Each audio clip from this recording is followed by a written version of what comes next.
Awesome. Okay, cool. So today, yeah, you were working, Andrea. Hello, Mr. Foster. It's a really nice day. It's a really nice day. So we're going to look at now, everything today is linking words. I hope that we can finish it. So linking words divided into two. The first section is using relative pronouns, which we started seeing yesterday. And the next section is linking ideas with participle clauses. Okay? So they're both really important for advanced English, right? Especially for writing, probably. So yesterday, just to review, we saw would rather and would rather not. Okay, if you didn't see it, the video's on YouTube now. It's the same name, English with Vicky. So you can go and check out the YouTube video there if you didn't see it or if you want to review it. Okay, or in the future, if you want to review it in the future, you can check it out in the future as well. Okay, so we did all of this yesterday. We did our quiz. And now we're on to topic number 2, which is linking ideas with relative clauses. So, I read a bit of this yesterday, but I'm going to reread it now again today.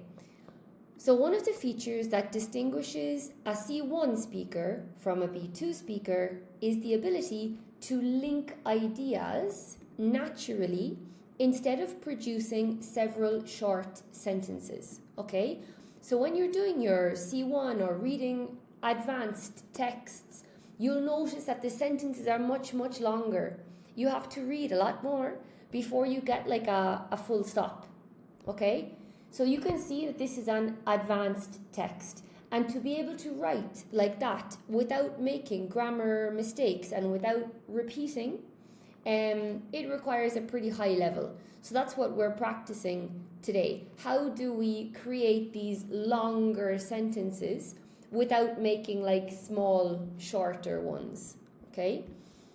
So compare these two examples, right? The researcher published a report. The report received international recommendation. Hey, Saska, what's up? Happy Wednesday, happy Wednesday. So here we have two sentences, right? Two sentences. The problem is we are repeating the word report. Look. Report is being repeated twice, okay? So we want to find a way that we can give this information, but in a more concise manner. So make the sentence shorter. It's a shorter sentence, but more advanced. Thank you, Saska. So how can we do that? The researcher published a report which received international recognition. So we include here our relative pronoun, which is which, and we delete, we don't have to mention again the report, because which here, it's always referring to the word immediately before. So the which is referring to the report, so now we only need to mention report once in that sentence. And now we've successfully put our two sentences block into one sentence, and this is considered more advanced, okay? So, both versions have the same meaning, but the second sounds much more fluent because the ideas are connected into a single sentence, okay? This is the theory anyway. We do this using relative clauses. So we said yesterday who, which, whose, that, where, they're all relative pronouns. Most of them begin with W. The relative clause gives us more information about a noun and avoids unnecessary repetition. Hello, White Diamond! It usually begins with a relative pronoun and or relative adverb, okay? The most common relative words are people, so we say who or whom. We spoke about yesterday, whom. Check the video if you have any questions about whom, because we explained it in yesterday's video, okay? Whom. Whose, people always forget whose, and that. Things we can use which or that. Places we can use where, okay? Where or in which. We saw yesterday for C1, you can use in which, okay? Where or in which. For time, we use when. For a reason, we use why. For example, I met a scientist, full stop. She had developed a revolutionary vaccine. So now we're going to make this more concise. I met a scientist who had developed a revolutionary vaccine. And now I can delete the word she. So I don't need to mention because the scientist is she. So now I don't need to mention she because I've got my subject in the one sentence. Okay? Instead of repeating scientist, we replace it with who. There are two types of relative clauses. So we saw this yesterday, didn't we? We saw defining relative clauses and non-defining relative clauses. If you don't remember this and if you were not here yesterday, it's on the video, okay? On YouTube, English with Vicky, you can check it out. Defining relative clauses identify exactly which person or thing we are talking about. So the information is essential. We spoke a lot about this yesterday. Applicants who submit their forms after the deadline will not be considered. These clauses do not need commas. So if it's a defining relative clause, we don't use any commas. I don't know if you guys can see my cup. It's cool. Well, it says, smile to start the day. Okay, I'm not starting the day now, but you get the idea. Maybe some of you guys are. And I told you yesterday, I explained, think definition for defining. Applicants who submit their forms after the deadline, this will not be considered. These don't use commas. Okay, the second group is non-defining relative clauses. So these simply add extra non-essential information.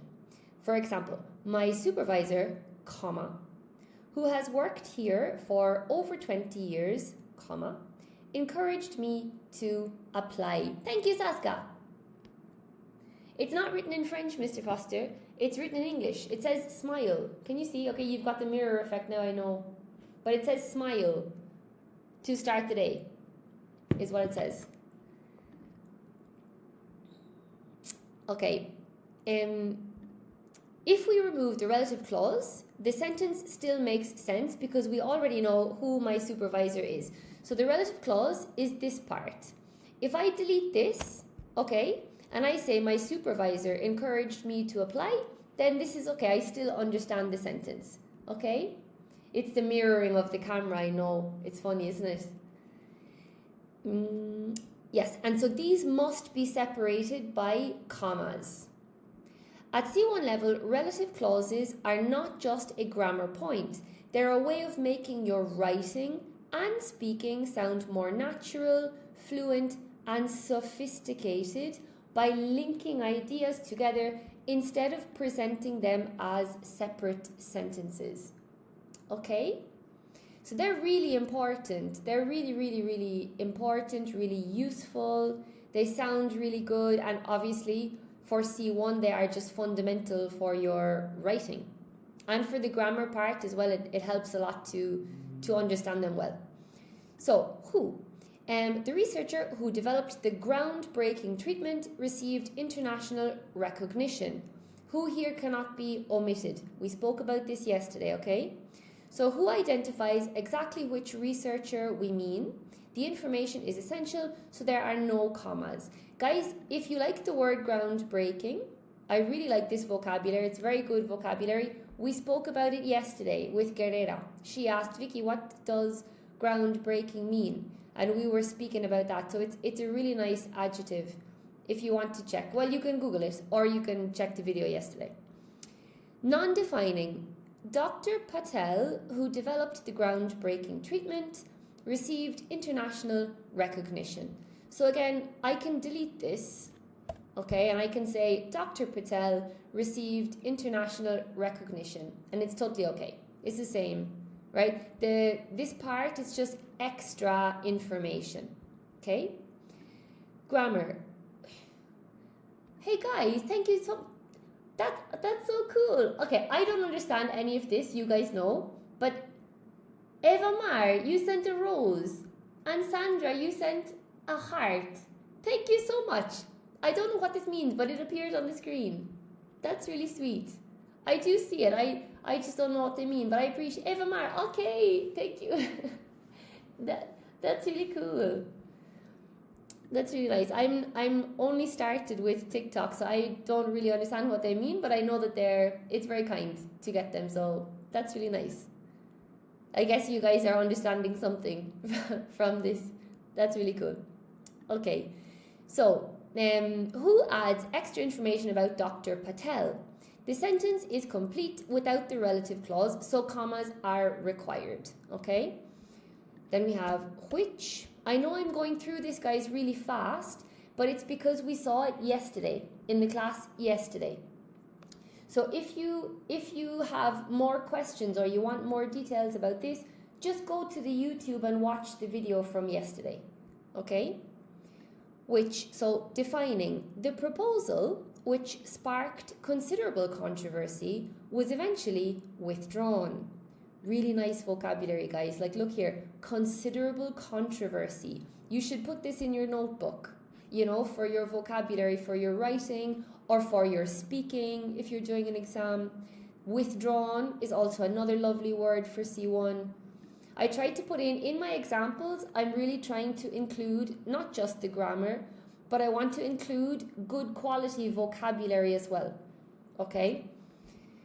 So the proposal which sparked, this is really nice too, which sparked considerable controversy was eventually withdrawn.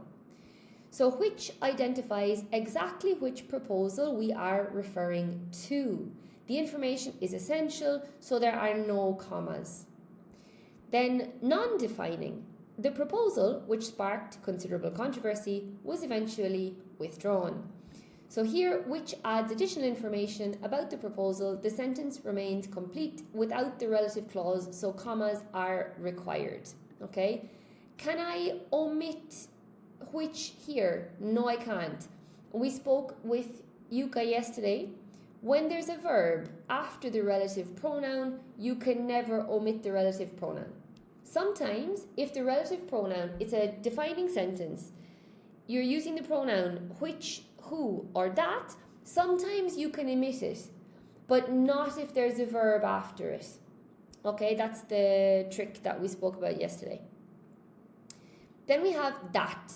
So always when you see that, you must think that this is informal.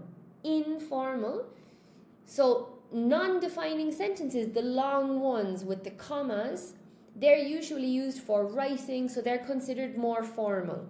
So you can never ever use that in a sentence with commas. Okay, be really, really careful with this. You can never use that. So if you see a comma in the sentence, or you want to put a comma in the sentence, you must use who or which. You can't use that, okay? That is only for defining. So the policy that generated widespread criticism has now been abandoned. So that introduces a defining relative clause and identifies which policy we mean. It cannot be used in non-defining relative clauses, okay? Non-defining, the policy that generated has now been abandoned, okay? So this is here incorrect. And this is the point. Never use that in a non-defining relative clause. Use which instead. Then we have where. So for example, the laboratory where the experiment was conducted has recently been renovated. So where identifies exactly which laboratory we mean. The information is essential, so there are no commas. Then we have non-defining. The laboratory in Geneva, comma, where the experiment was conducted, has recently been renovated. Where adds extra information about the laboratory. The sentence is complete without the relative clause, so commas are required. So that means I could delete this. That's totally okay, right? And if I can delete part of the sentence, then I have to use commas, okay? I have to use commas for the part that I could potentially delete. This is the less important information. It's information that it's not essential to understanding the sentence, okay? And then Guerrera made a joke. She said, no comas means don't eat in Spanish. No comas. So that was quite funny. Okay, now, look at this one, guys. Especially I wanted to review this for today. Okay, so look here. C1 stuff, right? Let's put this in red.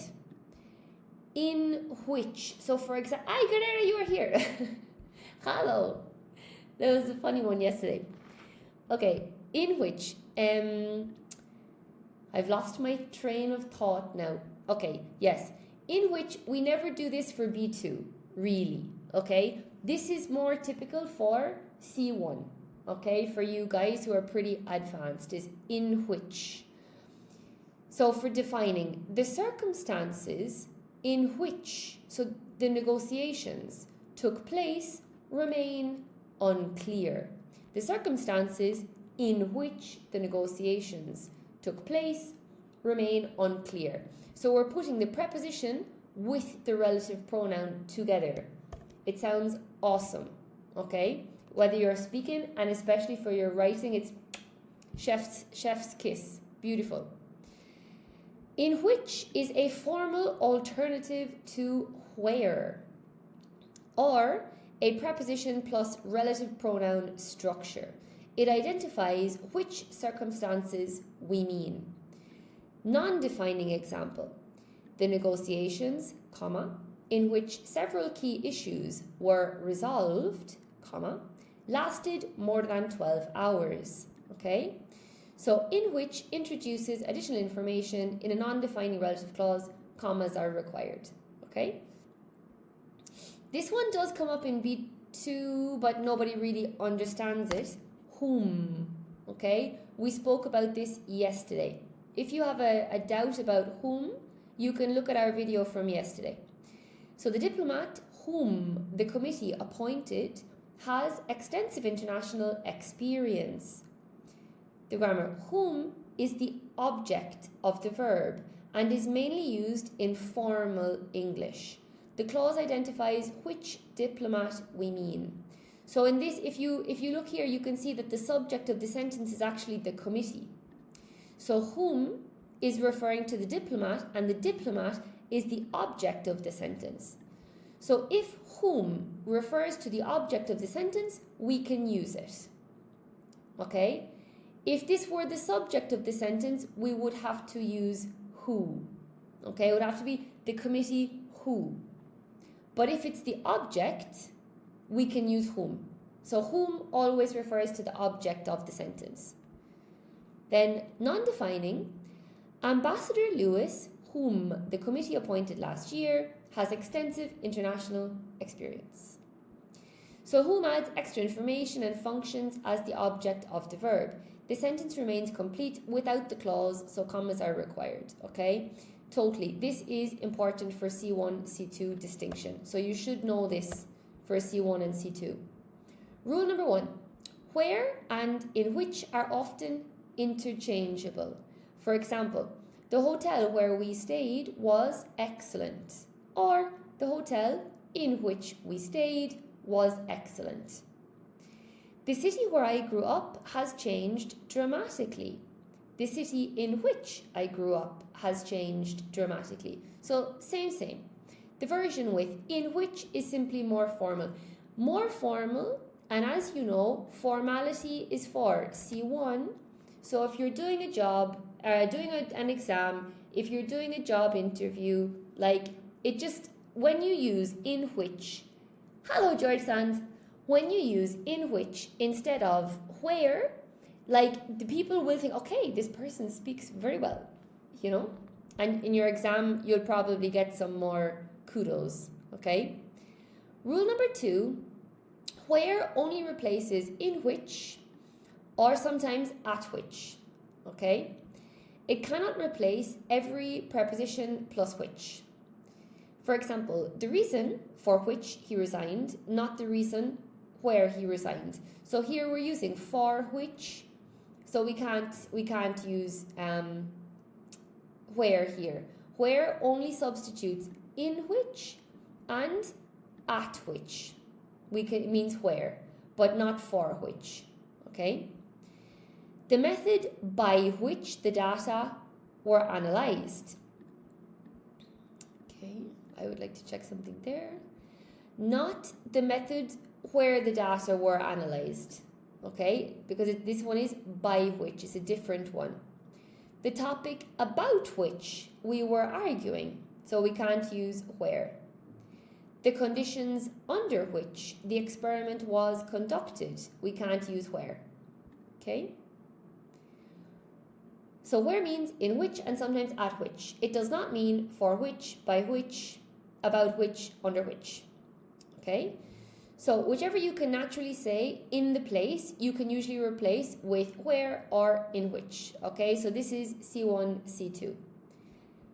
For which, the same reason for which the committee rejected the proposal remains unclear. The reasons for which the committee rejected the proposal remains unclear. By which the innovative method by which the disease was detected has transformed modern medicine. About which the controversial issue about which the politicians were arguing dominated the debate for hours. Okay? And then we had under which the conditions under which the refugees were forced to live were described as inhumane. Okay? And we were down here from yesterday. Awesome. So, yes. Okay, we live under conditions, not in conditions. Well, yeah, it depends here on this. These four examples nicely reinforce the underlying principle. Okay, so where is in which, but or at which, but not for which, by which, about which, or under which. Okay. All right. So now we have a little test. Okay. Your text needs to go to the center a little bit, please. Hello, Miss Tanneman. Give me 1 second, and you can tell me now. Maybe I will make it a little bit smaller first. Okay, how's that? How does that look now? Miss Tanneman, will you tell me if that's a bit better? Or guys, tell me if you can see it. It's okay now? Thanks, Guerrera. Awesome. Okay, thanks so much, guys. Good job, Miss Tanneman. Because for me, it seems like if I show you...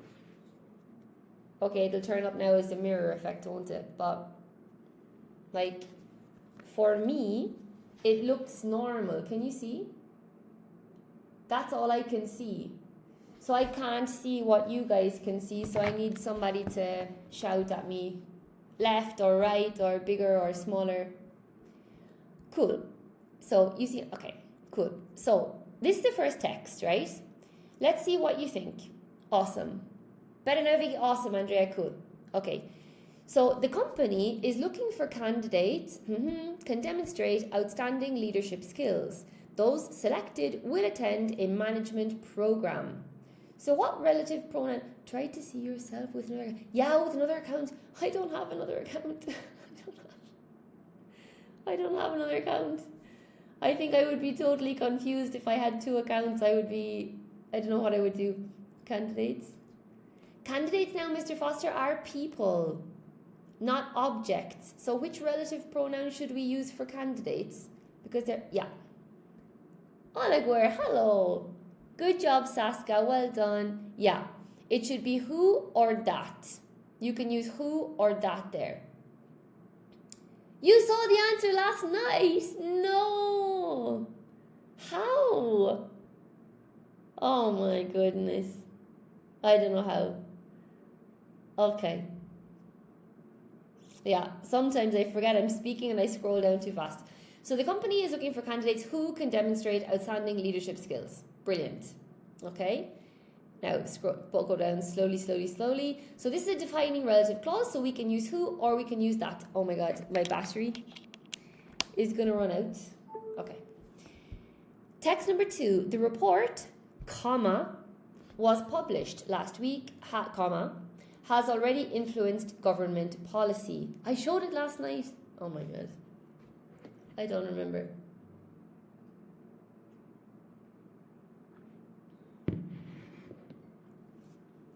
Good job, guys. Saska, Guerrera, Miss Tanneman. Mr. Foster, you can't use that. Elizabeth, check your spelling. Because you're mixing up now which and which. Navi, you can't use that. White Diamond, check your spelling. We can't use that, guys, because remember, if you have a comma, you can't use that. Do you remember? If it's non-defining, good job, Navi, good job. Which, good job, White Diamond, yeah. You can't use that if it's non-defining. You have to use which. Good job, DYHBS, good job. You have to use which, okay? Which, not that. Can it be it? Mint? No, it can't. You can't, because you can't put two subjects in that sentence, because the report is the subject, so you can't say it. It must be which. Mr. Foster, you got it? Yeah, okay, cool. No, yeah, you must use which, because this is it's a long sentence, because we have commas, we have extra information in the middle. So in that case, we can't use that. Okay? Only which. Super. Text number 3. The documentary was one of the programs completely changed public opinion. You're ready, Mint? You're ready. You're welcome. The document was one of the programs completely changed public opinion. There are 2 options in this one. Yeah, good job, Miss Tanneman and Gary, you got it. Yeah, Saska, good job. Zaid, you got it. Well done. Yeah. Which or that? Super duper. Well done. Which or that? So both that and which are grammatically correct, because this is a defining relative clause referring to things. Although that is often preferred in everyday English, like when you're speaking, we use that a lot.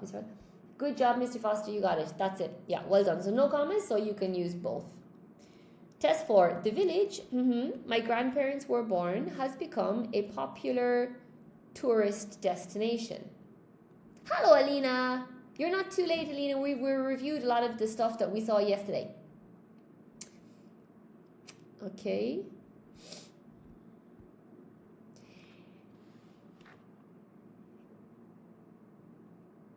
Oh. Guerrero, you got it. Zaid, you got it. Good job, Mr. Foster. Because if it was that, it would have to be the village that my parents were born in. And here we don't have in. So it can't be that. Yeah. In which or where? Brilliant, guys. Well done. In which or where? My goodness, where's my answer? Yeah. Where or in which? Well done. You got it. Yeah, good job. Well done. Okay. Oh. Nobody saw. Okay. Nobody saw this. Right? Nobody say anything. Okay? I knew that you would make a comment. Okay. Right? The circumstances, the negotiations took place, remain confidential. In which means where, Miss Tanneman? It means where. In which. It's more formal, but it's in which. Sorry, I saw. Okay. What was hidden doesn't count to be... What was hidden doesn't be shown. Yeah. I will say silent this time. Okay. The circumstances... It's more difficult than which. We're missing something. Like... Not only which. We're missing it. It must be a preposition. A preposition plus the relative pronoun. Yes, Elizabeth, good job. Elizabeth got it. Miss Tanneman got it. Meme, hello Meme. You got it. You were quiet there for a while. Yeah. The circumstance in which, very good, Mr. Foster. Good job, Sue. Good job, Zaid. Well done. Hello, Meme. In which, well done, Saska. You just joined. Awesome. Yeah, the circumstances in which is the answer. Okay? In which. Yeah. Yeah, in which. Okay. Now, where is not possible because we are referring to circumstances, not a place. Okay. Slowly, what's happening slowly? Hello, Josie Flowers. Nice to meet you too. Oh, slowly scrolling. slowly, okay, slowly. Okay. Text 6. The lawyer, scroll down slowly. I mean, no, I got it again. Now I got it. Okay. So the lawyer, and here we can see immediately, comma. So Mr. Foster, be careful because when we see a comma, you can't use that. Okay. So the lawyer, the company had hired only a month earlier, comma, successfully defended the case.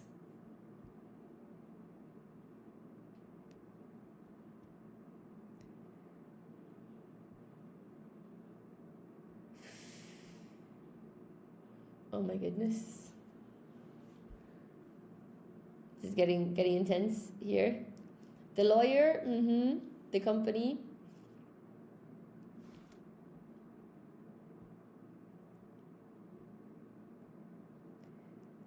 Good job, guys. Amazing. You're either really good or you really understood this example, eh? Zaid, Silviska, good job. White Diamond, Isnad, Alina, you got it. Saska, Zaid, Guerrera. Awesome.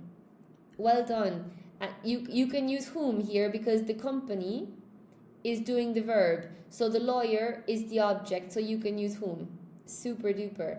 Okay, now look, whom, you can use whom is the object of the verb had hired and is the formal choice in an undefined relative clause. Who is common in informal English. Okay, who is also common. So guys who had who as well, Elizabeth, Miss Tanaman, you can escape with who as well nowadays. Okay, nowadays, because whom is used less. But you can use whom. And if you use whom in your English exam, it's beautiful. Okay. Text 7. Nobody understood the reason the proposal had been rejected. So for formal, use whom. Exactly, Miss Tanneman, yeah. For formal, somebody's telephoning us, guys. Now, Ram Prasad Poodle. Hello, Ram. Why, Zaid? Why? Are you asking, Zaid, why are you using whom or what? Oh, sorry. Oh, never mind. Forget I just said that. Yes, good. Everybody was saying, why? And I'm like, why what? What's going on? Good job. Nobody understood the reason why the proposal had been rejected. Good job. Well done. Alina, you got it, Zaid. Meme. Saska. Juan Carlos, good job.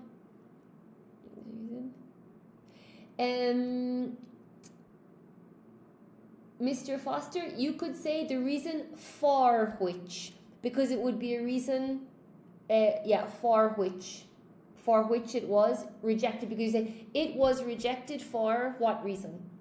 Reason for which? Okay, Navi, the difference between who and whom is only that whom is more formal. No, Navi, check our video from yesterday on YouTube, because we explained the difference between who and whom. Whom is when the relative pronoun is referring to the object of the sentence. Then you can use whom. Okay?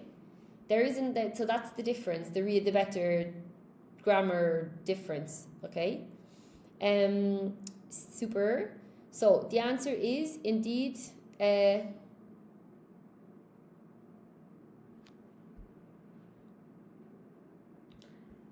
it's for which. Sorry, I forgot. It's the reason why or also for which. Okay?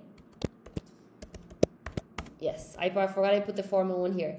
So we say the reason for something. So Mr. Foster, you were almost correct here. The reason for something. So for which is the correct formal structure. Why is also possible and much more common in everyday English. Okay? Because we don't say the reason by, you see. We don't say a reason by which. It would be by which. We don't say by which. We say a reason for which. So a reason why, we always say for. A reason for doing something. we always say. Yeah? Okay, cool. This one, yeah, I like that point. I'm going to come put that in a review someday. Text 8, scientists have developed a technique. Damaged cells can be repaired. Here we go. This one.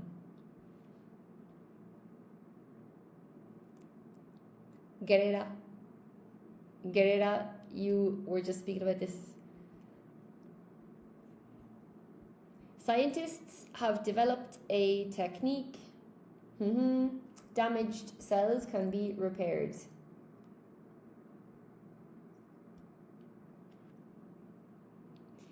It would be more like, yeah, Elizabeth, you got it. Elizabeth, this is not how you spell which, eh? You have a bad habit. It's,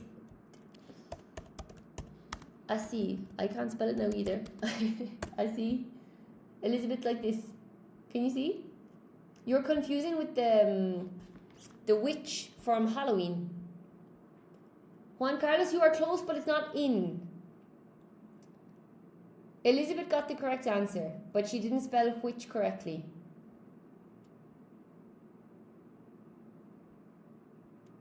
It's by which.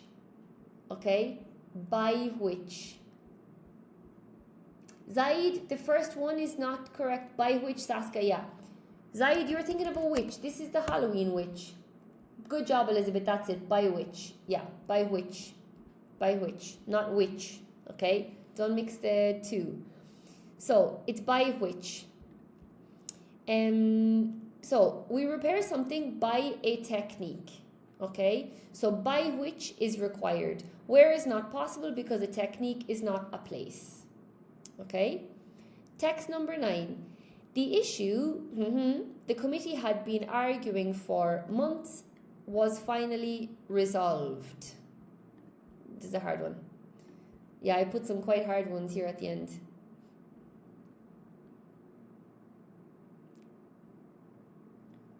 Let me... Okay.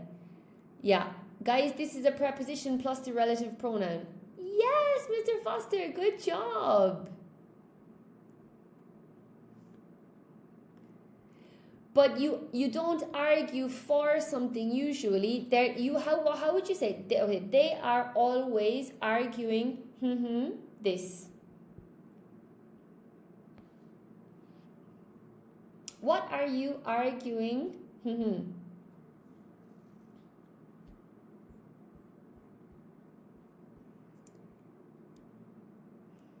For this, we're arguing about this. Yes. Yes, Silviska, that's it, you got it. You argue about something. You argue about something. Okay? Yeah, exactly. You argue about something. So the issue about which. The issue about which the committee had been arguing for months was finally resolved. Okay? So we argue about an issue. So about which is the correct formal structure. Which is also possible if the preposition is moved to the end, which the committee had been arguing about. Okay? Hello, White Diamond. Why can't you see well now, dear? Is the text too big or too small or what? We cannot see well. I don't know why, guys. I don't know why you can't see well now. Can you tell me specifically, like, is it too big or too small or too far to the left or what?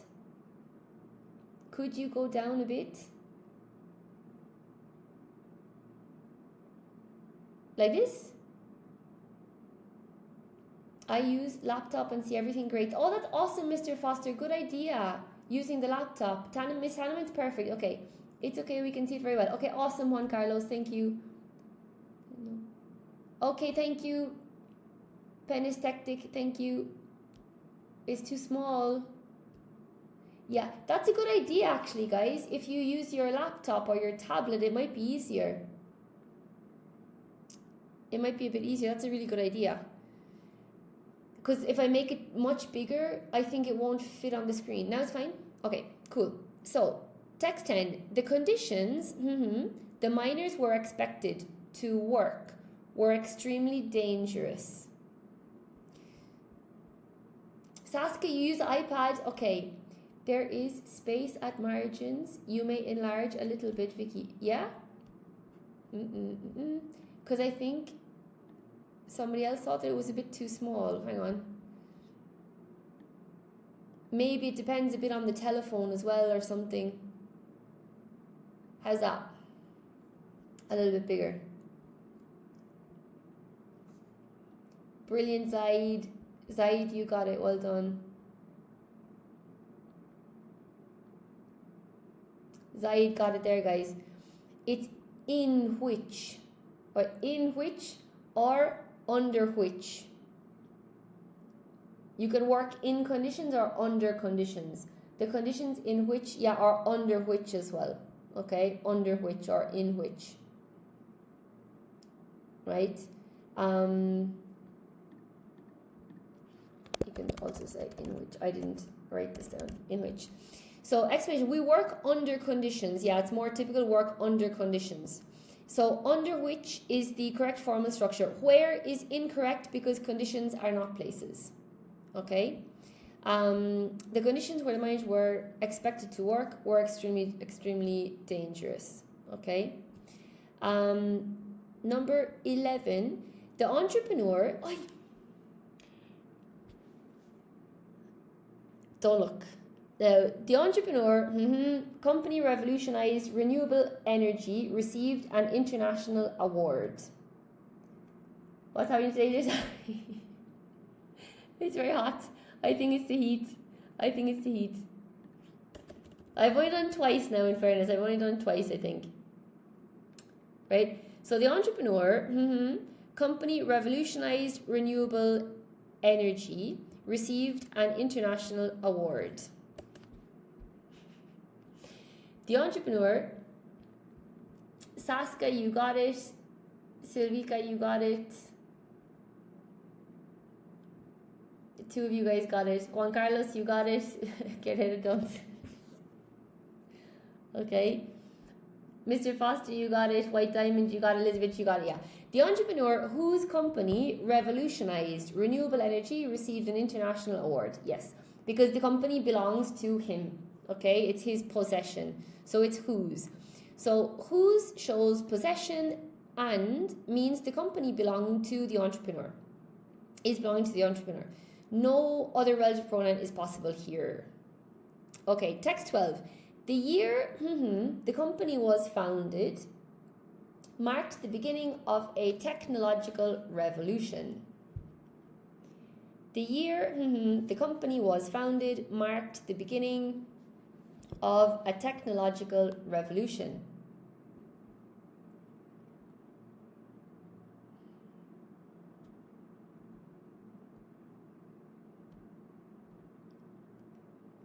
You can't use that with a preposition. It has to be when. It has to be in, sorry. Or it has to be which, not that. Let's see. Okay. When or in which. Well done. So when refers to time, in which is also grammatically correct but considerably more formal. So the year in which the company was founded marked the beginning of a technological revolution. Excellent. Saskia, Elizabeth, Miss Taneman, you got it. White Diamond. Penistek, you got it. In that, you can't say in that. That's a really good point though. I would like to speak about that. Okay. We can't say in that. I'm going to explain this. I didn't make notes on this, but this is a really good question. But you can't say that. It's always going to be a WH word if you say in, because it's much more formal. So in more formal texts or writings or grammar, we don't use that. Okay? Text 13. The explanation, she resigned, surprised everyone. The explanation, she resigned, surprised everyone.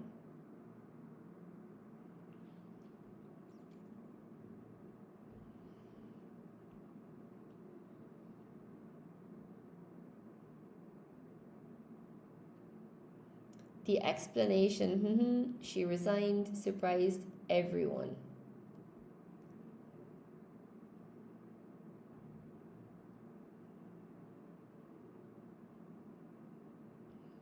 Let's check. The explanation why.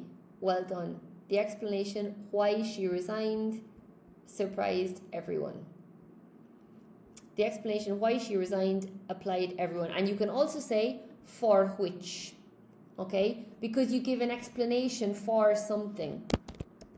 Because you give an explanation for something. Okay, so it must be for which, right? Or why. Super. I think there's two more of this one, and then we're finished this part. So number 14, the professor has published more than 50 academic papers, delivered the keynote speech. Hello, Cassia. Explanation or reason for. Good job. Yeah, exactly. Explanation, because you give an explanation, or reason. Brilliant. For something. Super. Good job. The professor has published more than 50 academic papers, delivered the keynote speech. Good job, guys. Guerrera, you can't use that because there are commas. Remember? You can't use that because there are commas.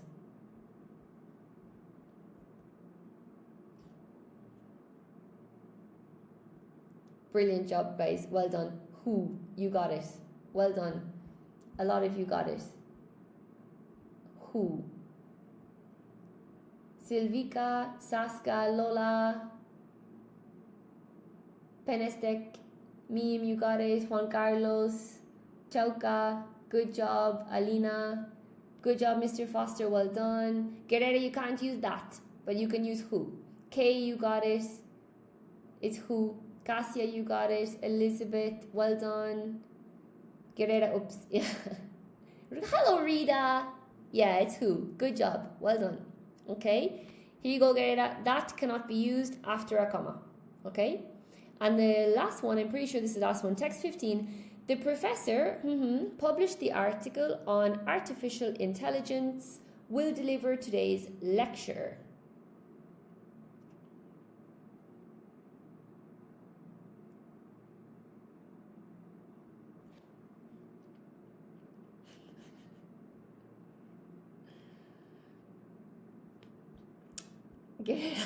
Stop.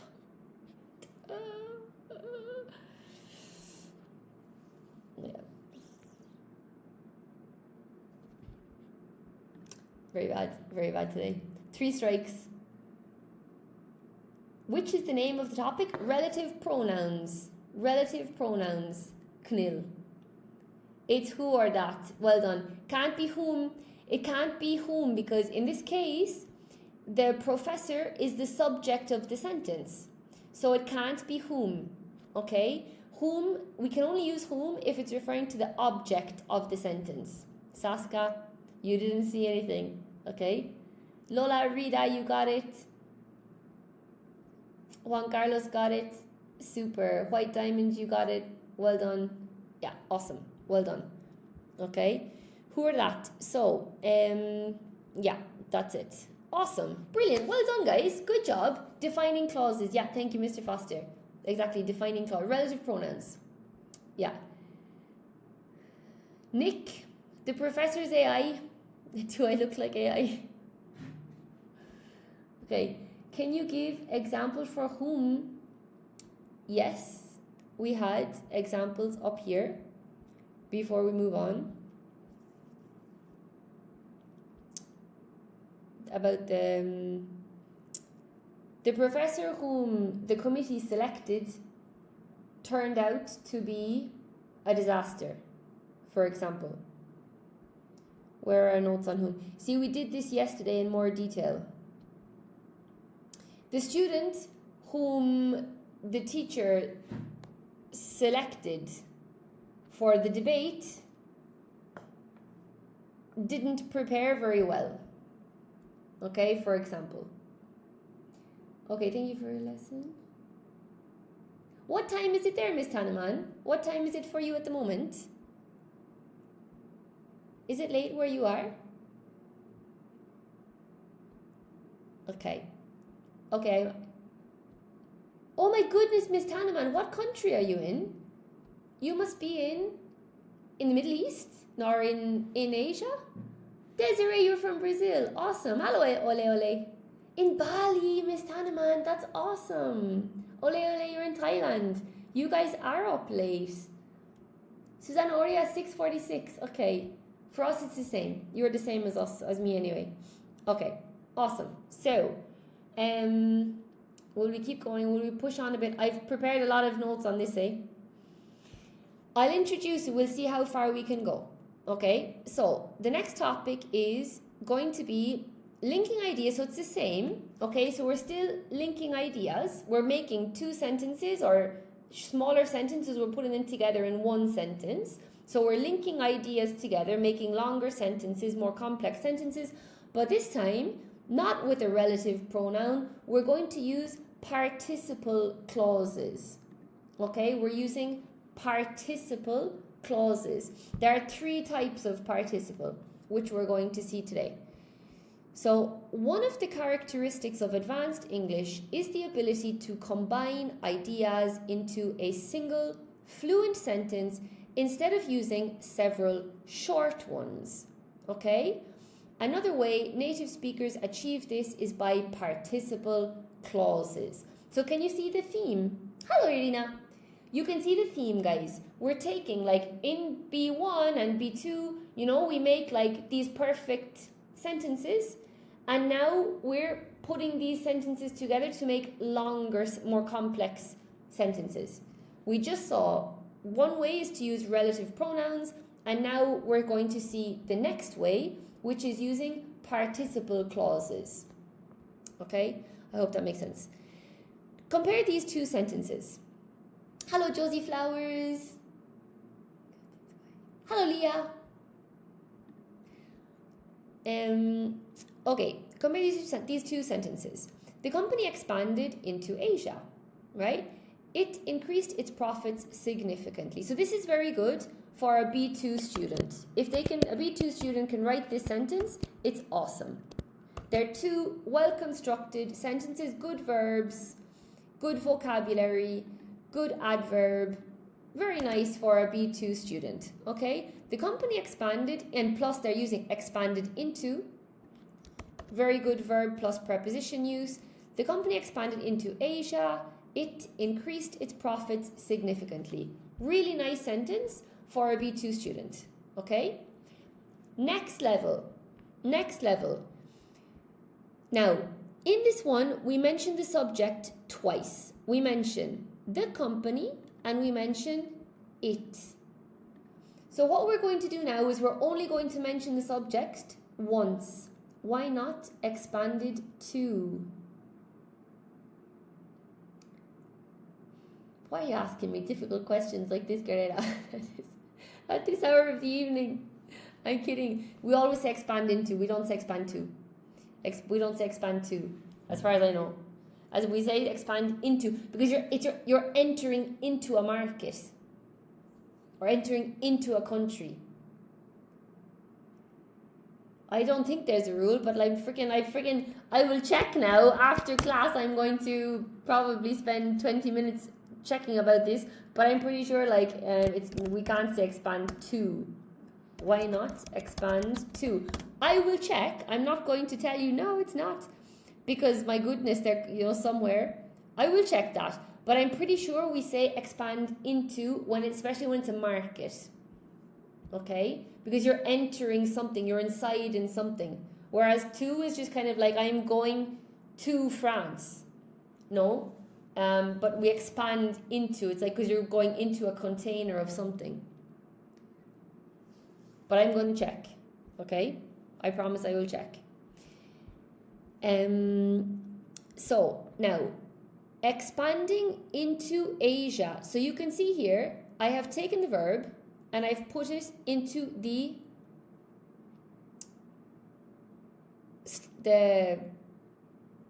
start of the sentence.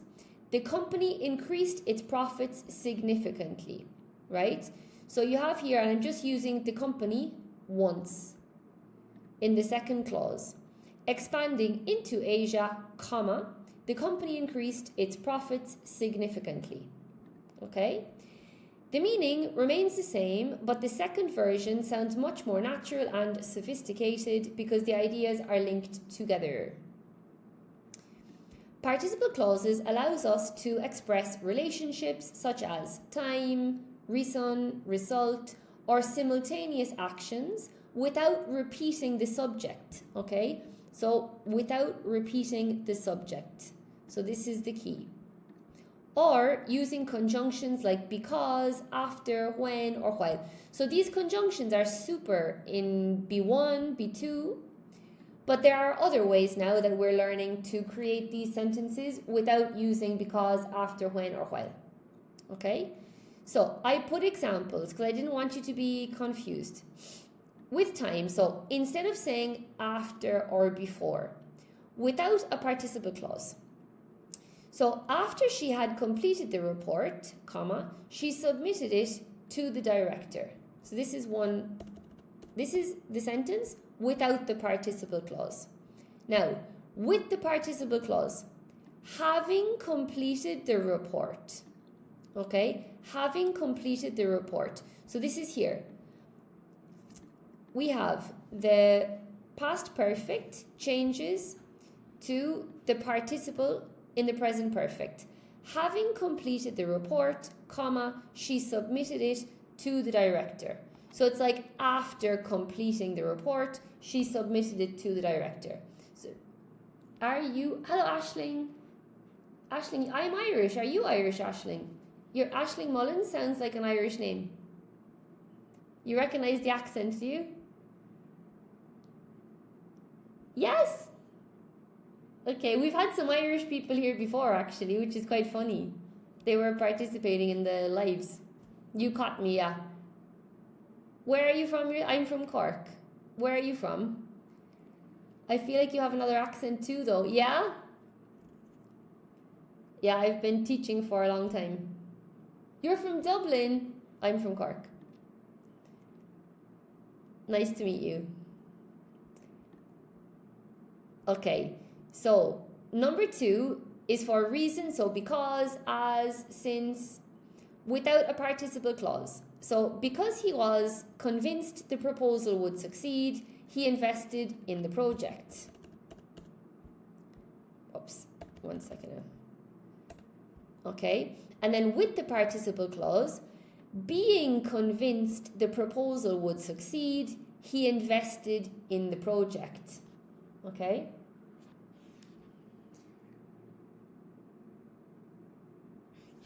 Boo Clark. Oh my god. Wow. Yeah. Hello Mohammed. Guerrera. Due to. What do you mean due to here? You're saying due to the proposal? You can say being convinced. Mr. Foster, what is the true capital of Ireland? Dublin or Cork? Cork is the capital. Cork is the true capital of Ireland. Okay. I don't know if Aisling is still here or not. Okay. Next one. Result. With the participle clause, the company expanded rapidly, and as a result, it created hundreds of new jobs. Reason, because, as, since, due to. Yes, okay. Sorry. I get it. I get what you mean. Okay. Yeah. I get what you mean. Okay. With the participle clause, expanding rapidly, the company created hundreds of new jobs. Okay? Mohammed, what would you like me to say again? Rio, are you Spanish? I'm not Spanish, but I speak Spanish, Rio. Hablo español, pero no soy española. Yeah, now I see you're from Cork. Okay. Valeria, are you from the US? I'm not from the US, Valeria. I'm not from the US. I visited there, but I'm not from the US. Okay, simultaneous actions, while and as. So I should put up here, due to, like Guerrera said. And I'm also going to, because I haven't put any examples with this one. Okay. Simultaneous actions while as. So without a participle clause, she listened carefully while she took notes during the presentation. I wanted to ask you guys if you wanted to try, but so listening carefully, she took notes during the presentation. Listening carefully, she took notes during the presentation. One important note, right? Notice that the subject must be the same in both parts of the sentence. So, correct is, having completed the report, the researcher submitted it for publication. So, the researcher completed the report and the researcher submitted it. So, this is the subject. Okay, he completed the report and he also submitted it. So, it's the same subject doing both actions. But incorrect, having completed the report, the deadline was extended. No. This incorrectly suggests that the deadline completed the report. So you have to be careful, because the deadline, or whatever you put after this comma, it must be the same subject as your clause before. Okay? So just be careful with that.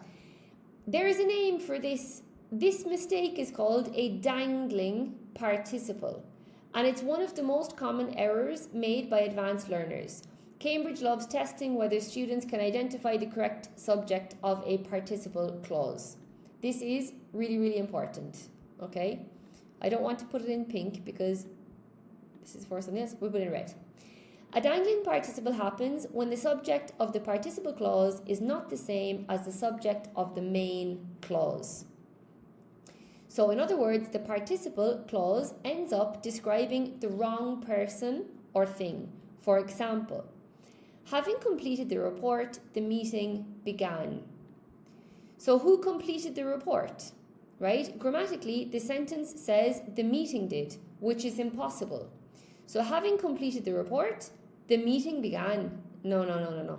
Because the meeting cannot complete a report. Okay, so we have a clash here between the two subjects, right?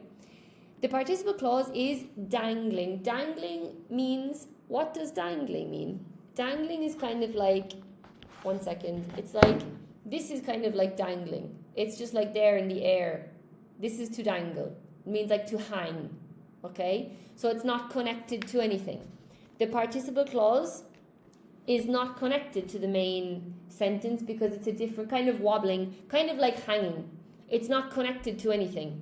So I wanted to link the two sentences, but instead I just have this one kind of like hanging here. Colgando, guerrera, exactly. Yeah. So, what did we say in Spain? Me has dejado colgado. Right? This one. No, you have left me hanging. So we don't want this, okay? It must be the same subject in both sentences if you're going to use this participle clause to link them. Jano Ramirez is calling. Hello, Jano. Nice to see you. Do you know what expression? Do you know that expression from experience? Do you know that expression from experience? So, me has dejado colgado. Oh, I try not to take it too serious. Hello, Susanna. Thank you. It's okay, Jano. Jano, you can call, but you can call later, okay? Because we're not doing the speaking right now. So, yes, the correct sentence is, having completed the report, Sarah began the meeting. Because Sarah is the one who completed the report, okay? So she must also be the one who is doing the meeting. So this is what we're trying to do. Me has dejado colgado o plantado también. Yes, very good. Me has plantado. Yeah, very good. Sarah completed the report when she began the meeting.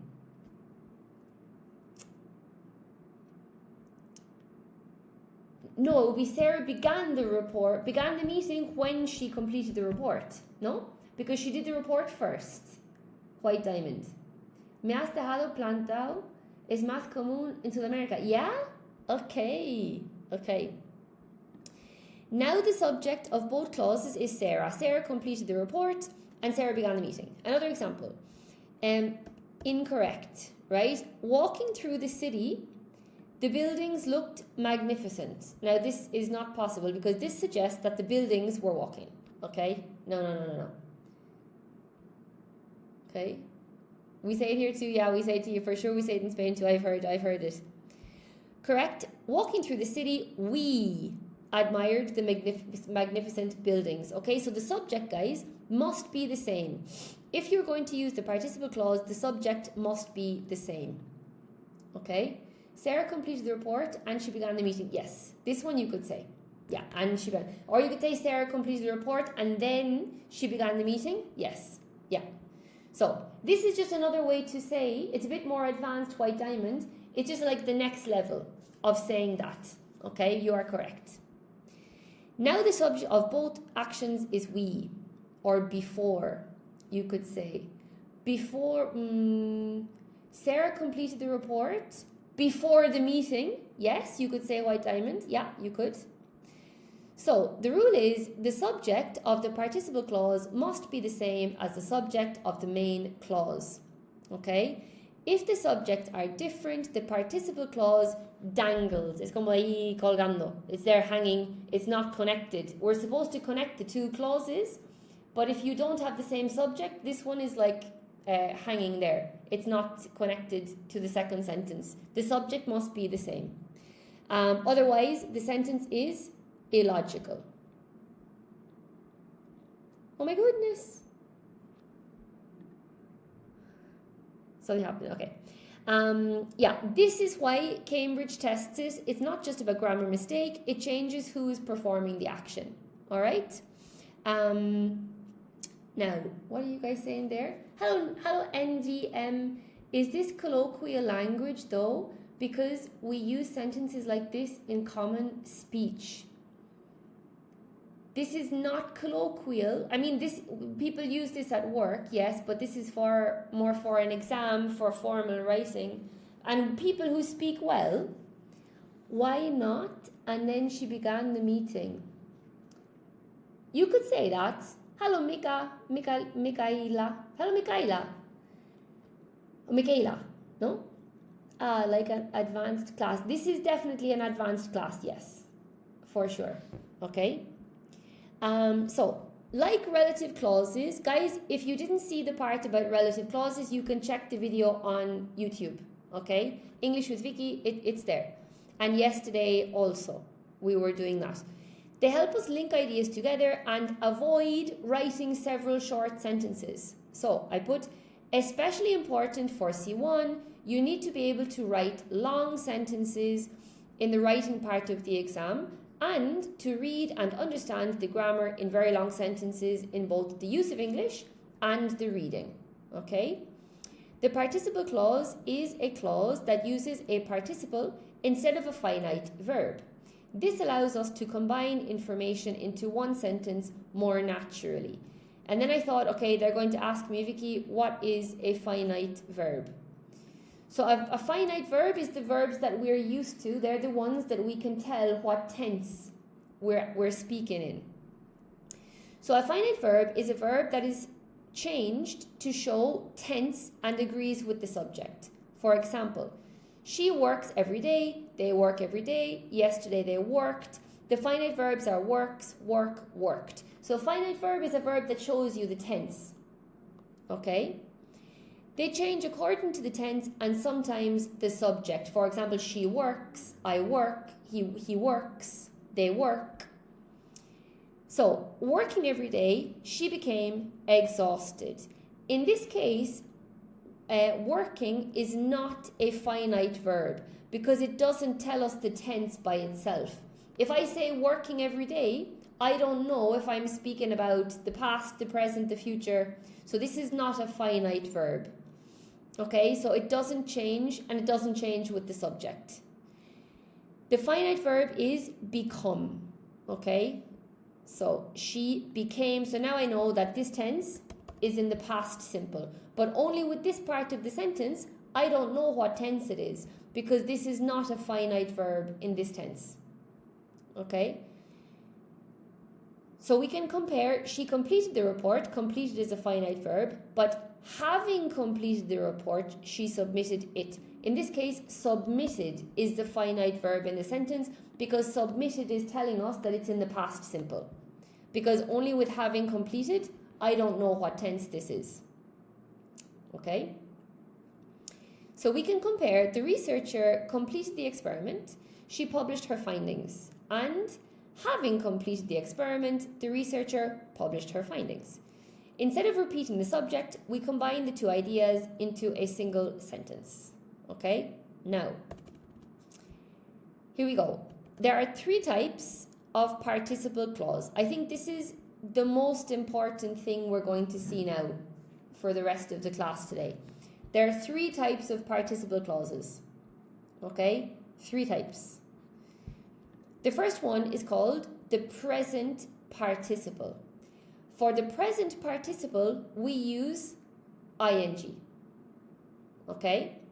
For example, working under pressure, she met the deadline. Working under pressure, she met the deadline. Past participle. Built in the 19th century, the museum remains one of the city's main attractions. And the perfect participle is having plus past participle.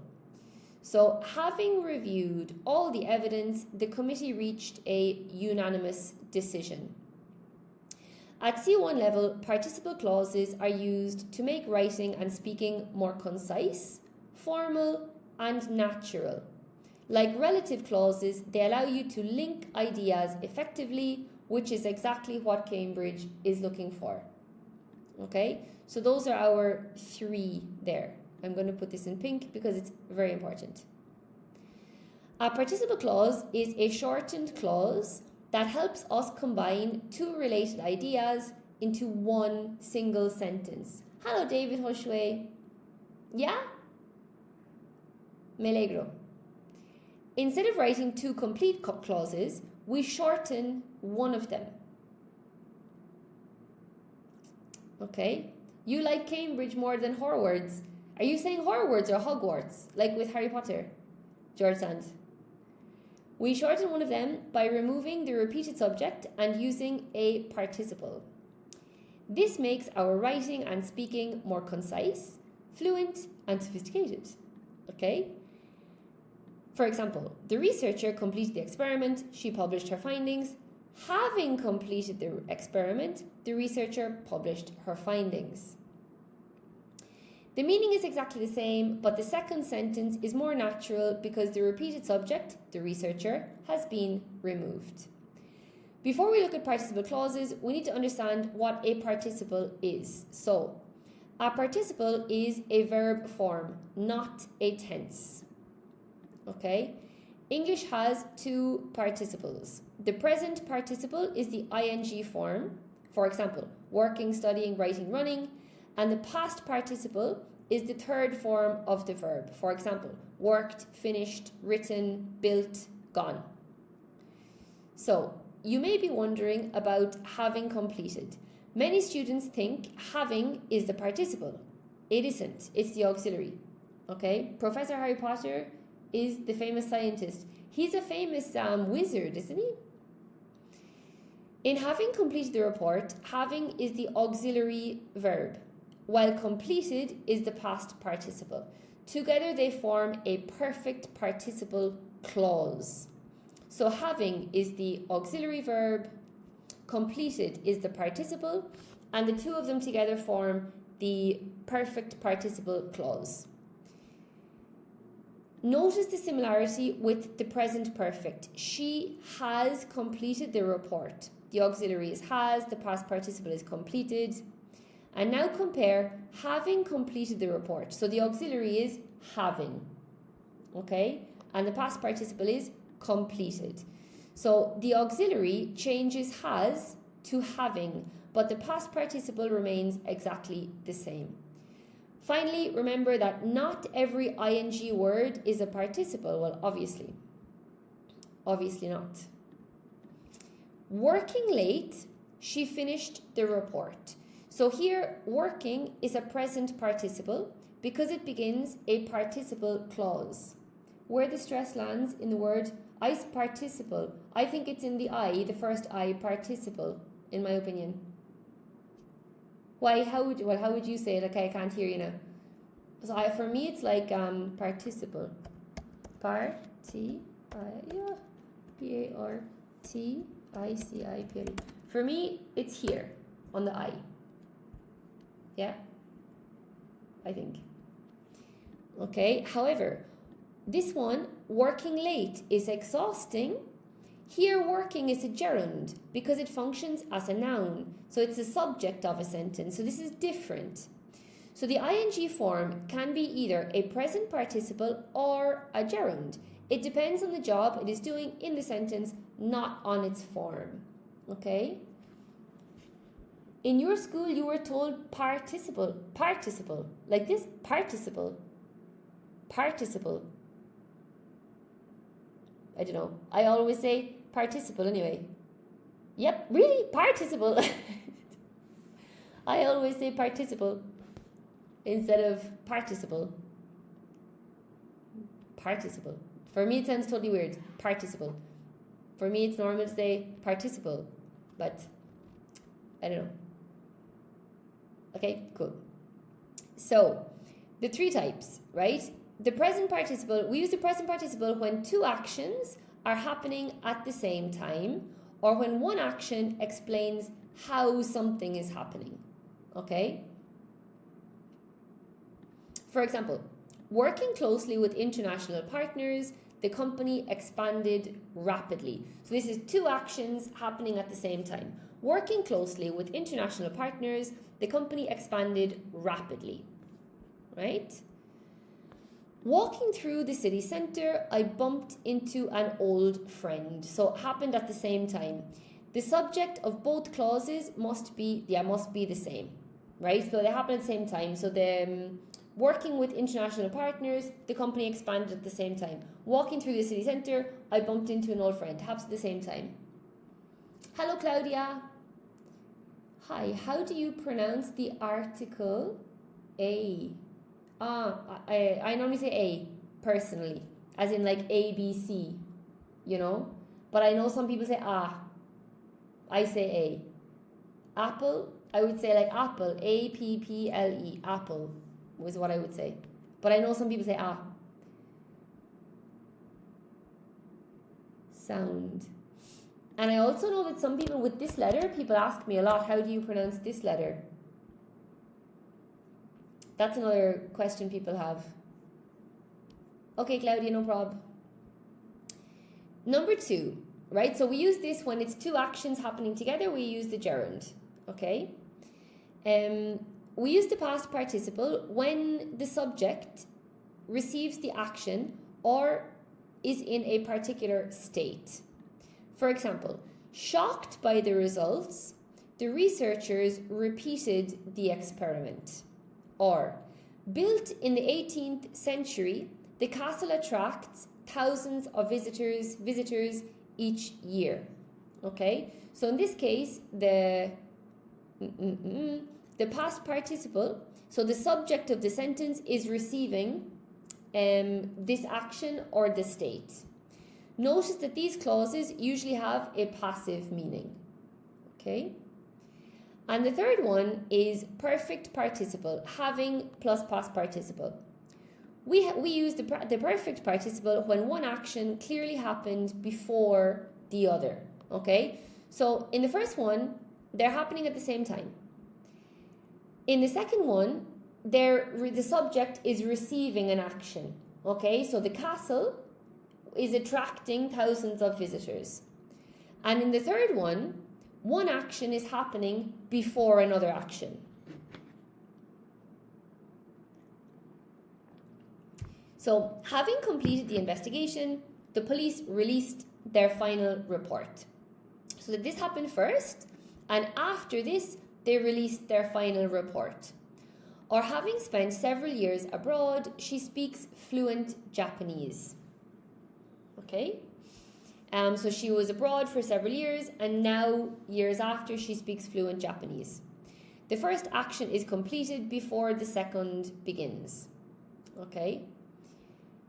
Next one. Yeah, many students use the wrong participle when the actions happen in sequence. So incorrect.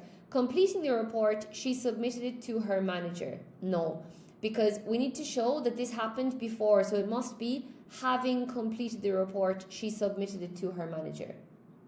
The report was finished first. So the perfect participle is needed. I hope that's clear, guys. I think at school, we don't tend to develop this point a lot, and I think it means that a lot of students can't use it, but it's a really, really good point. Another common mistake: the subject of the participle clause must be the same as the subject of the main clause. We spoke about this. So driving to work, the traffic jam caused me to be late. This suggests that the traffic jam was driving, okay? Because the first thing you mention in the second clause, it's referring to the participle clause, and the traffic jam was not driving. It must be driving to work, I got caught in traffic, We need some practice to understand. Yeah, Irina, I know. Where can I get this book? Nicole Sanchez, this is my book. I'm sorry, I know I need to put it on the internet for you guys, but it's not on. I only started like 1 month ago, so I'm every day making more notes. So I created this yesterday and today. I added to it again today. Why in first example the second verb is in the past and the second example is in the present? Hello, Saska. Hang on. Are you speaking about this one? Or this one? No, this and this, no? Why is the first example the second verb, this, no? Caused, is in the past, and the second example, it's in the present.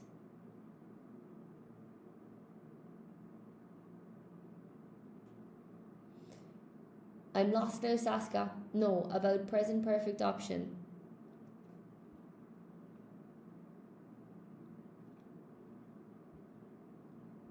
This one, is it? Here, this one you're talking about? I think you're speaking about this one. Having completed the investigation, the police released their final report. Having spent several years abroad, she speaks fluent Japanese, because it's just now. It's just happening now. That's okay. It just means that because it doesn't have to be all past, but it just means that one action happened like before another one. Okay? I hope that answers your question, Saska. Valeria, do you give Cambridge B1 preparation classes? Yes, I do. Yes, I do, Valeria. I do give Cambridge B1 preparation classes. Saska, you got it? Okay, cool. Yeah, so it can be any time as long as they're definitely different times. Okay. Now, participle clause, yes. So they frequently appear in Cambridge reading and use of English, especially in sentence transformations, okay, and open-close tasks. They are also an excellent way to improve your writing because they help avoid repetitive structures and demonstrate a wider grammatical range, okay? Hello, Tosu. Last Ronan spoke fluent Japanese, yes? Nicole, hello Nicole, do you prepare students for C1? Yes, I do, Nicole. A lot of my students are doing C1. Oh yeah, okay, I speak fluently. She speaks fluently. Okay. Whenever you see two sentences with the same subject, ask yourself, can I combine these two ideas with the participle clause? Okay. Mastering participle clauses is one of the easiest way to make your English sound more fluent, natural, and sophisticated. All right. So on now with the questions. Finally, okay, we've got some practice now. So, all the available evidence, the committee decided to postpone its final decision. And the options are A, considering, B, having considered, C, considered, and D, to consider.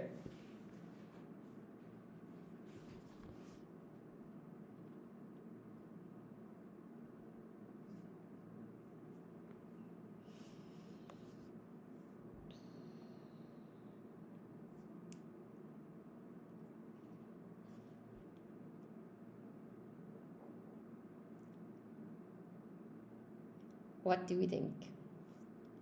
Due to all the available evidence, the committee decided to... Y después la otra. What? Son dos cosas que están pasando uno primero. Very good, Nicole. Well done. Good job. Good job, Guerrera. Okay. No sweat, he says. Very good, guys. It was B. Having considered. Good job. Good job. Mr. Foster, Valeria, you got it. Bowman, Alina, you got it. Nicole, well done. Tosu. Machal, you got it. Yeah. Saska, you got it. Irina, you got it. Okay. Nice hand, no? Prince, Mo, you got it. Nosy, you got it. Well done. You're cold as ice? Okay. The meaning of sacrifice, no? Yeah, very good. Having considered. So having considered all the available options, the committee decided to postpone the final decision. So the committee first considered the evidence and then decided. Okay, so we have difference between the two situations in time. So the perfect participle is needed to show that the first action happened before the second action. Okay, so Nicole, you mentioned that. That's exactly right. The perfect participle is needed to show that the first action happened before the second action. Awesome. Well done. Next one. Question 2. By the unexpected announcement, investors immediately sold large amounts of stock. So this one is showing the impact. We're showing the impact. I'm going to turn off the air conditioning.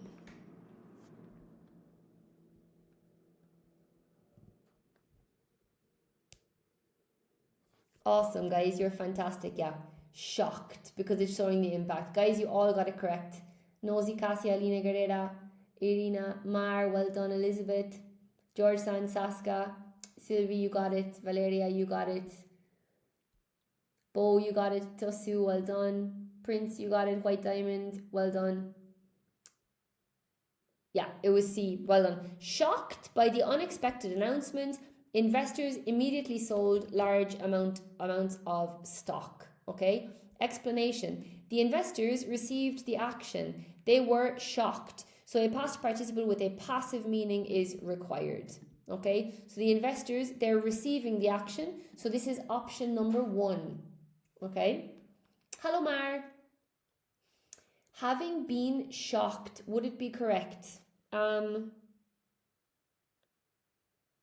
been shocked by the unexpected announcement, investors immediately sold large amounts of stock. Having been shocked. I mean, it's not necessary, but you could probably say it. Having been shocked. Having been... Because you could say having been promoted, she bought a new car. So maybe you could say having been shocked. Having been shocked. Because they were shocked. Being shocked. Having been shocked. Like, it doesn't sound that bad to me, to be honest. I think it could possibly, yes. Maybe being shocked. Having been shocked. Having being shocked. You see, I don't think we use shocked with the gerund because it's a state, isn't it? Hello, my name is Messi from Argentina. Hello, Messi from Argentina.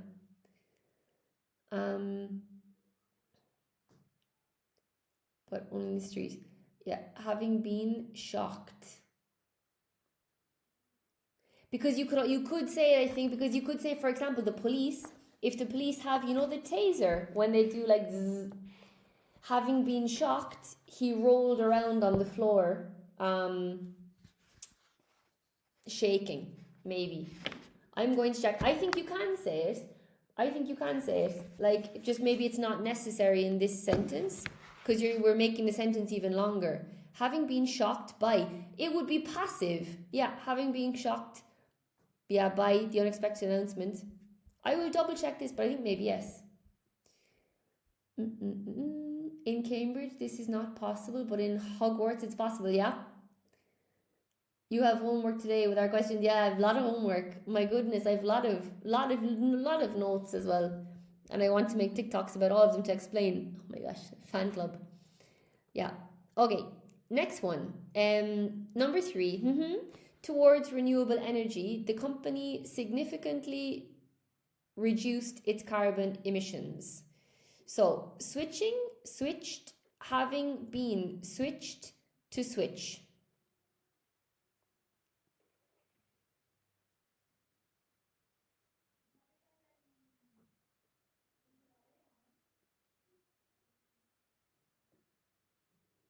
Yeah, so having been shocked, I think you could say as well in that case.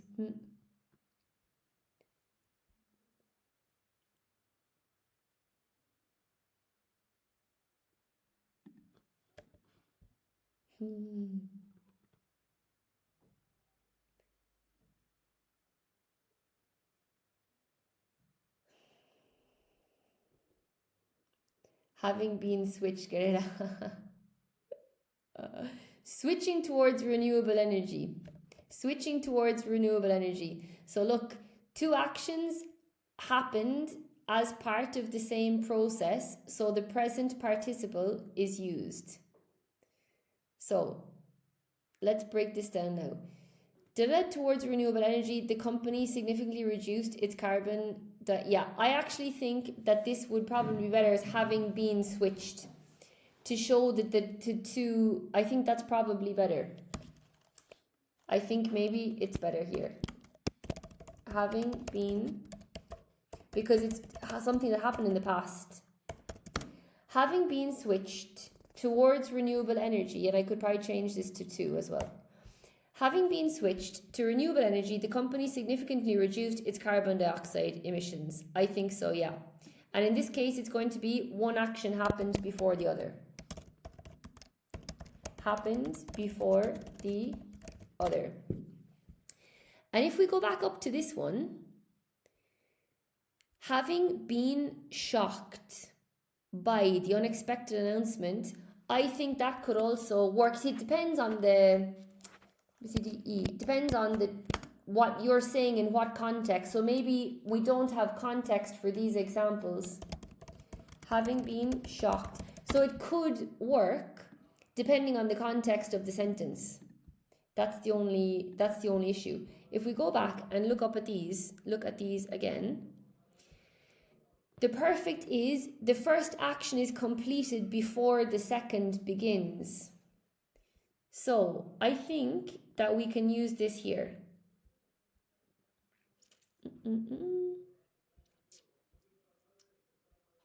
Yeah. Having been shocked by the unexpected announcement, but you see, the problem here is that I mentioned immediately. So that's more like shocked because it's happening now, you know? Yeah, it does depend on the context because look, it's happening now. This one, we use the present participle. Sorry, excuse me. We use the past participle, look. When the subject receives the action or is in a particular state and it's something that's happening now. So shocked by the results, the researchers repeated the experiment. So it depends on how much time has passed here. The first action is completed before the second one begins. Yeah, so maybe for these we need a little bit more context. Okay, cool. So I'm going to mark this because I'll make a little video explaining this, I think, in more detail. Number 4, all the available funding, the researchers were forced to abandon the project. What about being shocked? It depends. To emphasize the order of actions. Yeah, to emphasize the order of actions, exactly, Mr. Foster. Being shocked. Being shocked by the result. Doesn't sound 100% right to me, being shocked. No, and it's not a participle clause anyway. I've checked out participle, it's American stress, and participle is British. Okay, Mr. Foster, that makes sense. Okay. That makes sense. Participle and participle. But are you sure? If you put it in the translator, second, P-A-R-T-I-C-I-P-L-E. Participio. Okay, mine is in Spanish. Participle. Ah.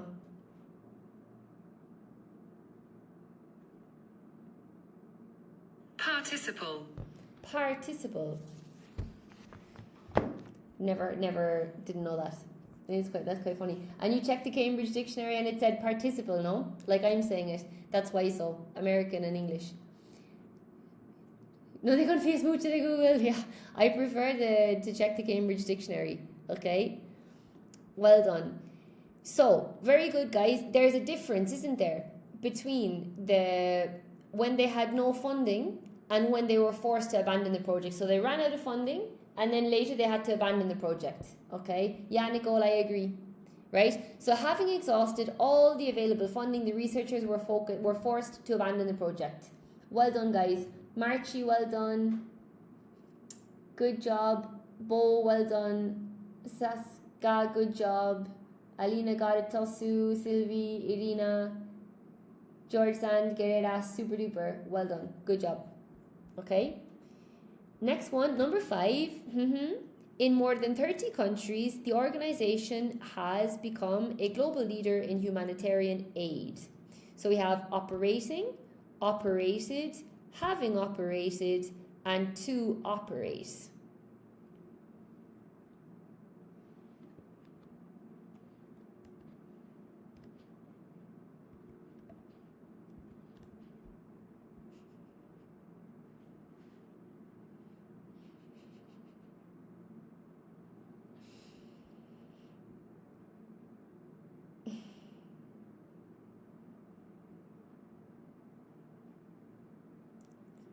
Okay, yeah, it's A, guys.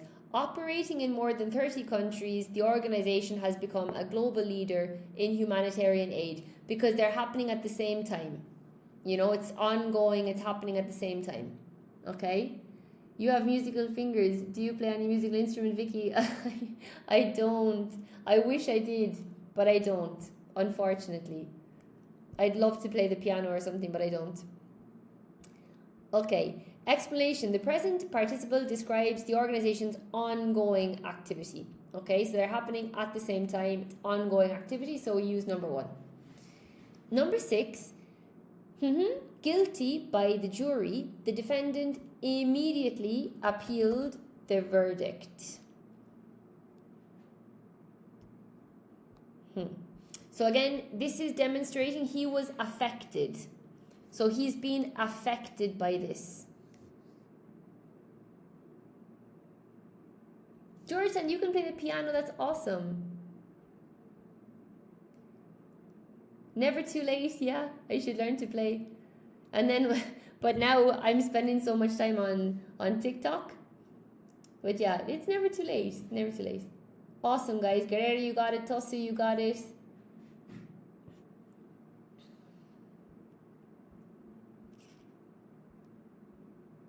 It is found. Well done. Good job. Hello, Rezanak.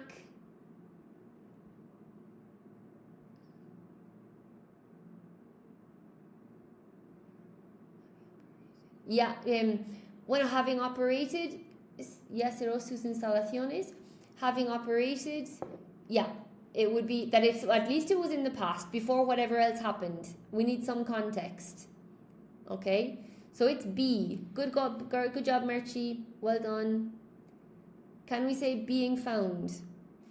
It's found guilty because the defendant was found guilty. So a past participle with a passive meaning is required because it's an action that's happening to him. Finding guilty by the jury, no, we can't say that. Having been found guilty,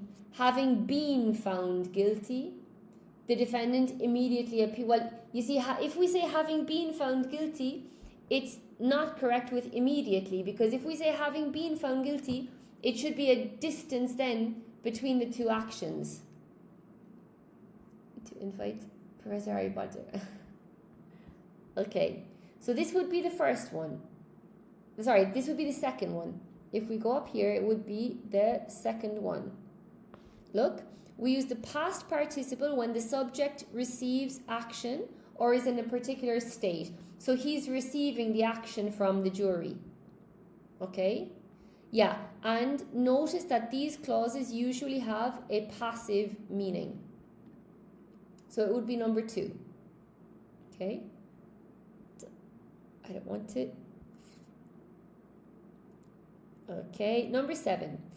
Due to the report several times, the editor still noticed a number of typographical errors. Due to the report several times, the editor still noticed a number of typographical errors. Reviewing, reviewed, having reviewed, and to review. Hello, Tosu. Yeah, Tosu, I'm going to try to create some type of PDF with all of the notes that we've done, but we're doing a lot of material. I should try to create some type of PDF. It's a good idea. I've got a lot of A, B, C, D, E, F, G in the comments there.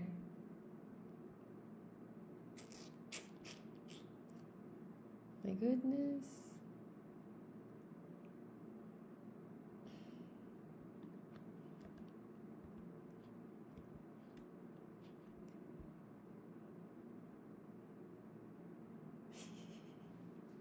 You see? Okay, so it's having reviewed. Having reviewed the report several times, the editor still noticed a number of typographical errors. Okay, it's C. Saska, you got it. Well done. Mr. Foster, you got it. Nicole, you got it. Well done. Sylvie, you got it. Prince, you got it. Irina, you got it. Good job. Rezanak, you got it. Good job. It was C. Having reviewed the report several times, that's something he did in the past. The editor still noticed a number of typographical errors. Okay? So it's something he was doing in the past, but he's still noticing problems. Hello, Lynn. How's it going? Okay. Number 8, with increasing public pressure, the government eventually introduced stricter environmental regulations. The government introduced stricter environmental regulations.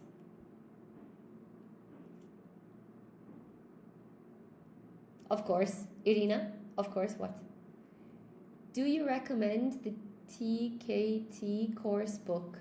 Nicole, I don't know what the TKT course book is. Let me check while everybody's writing their answer. TKT course book. For what is it? TKT?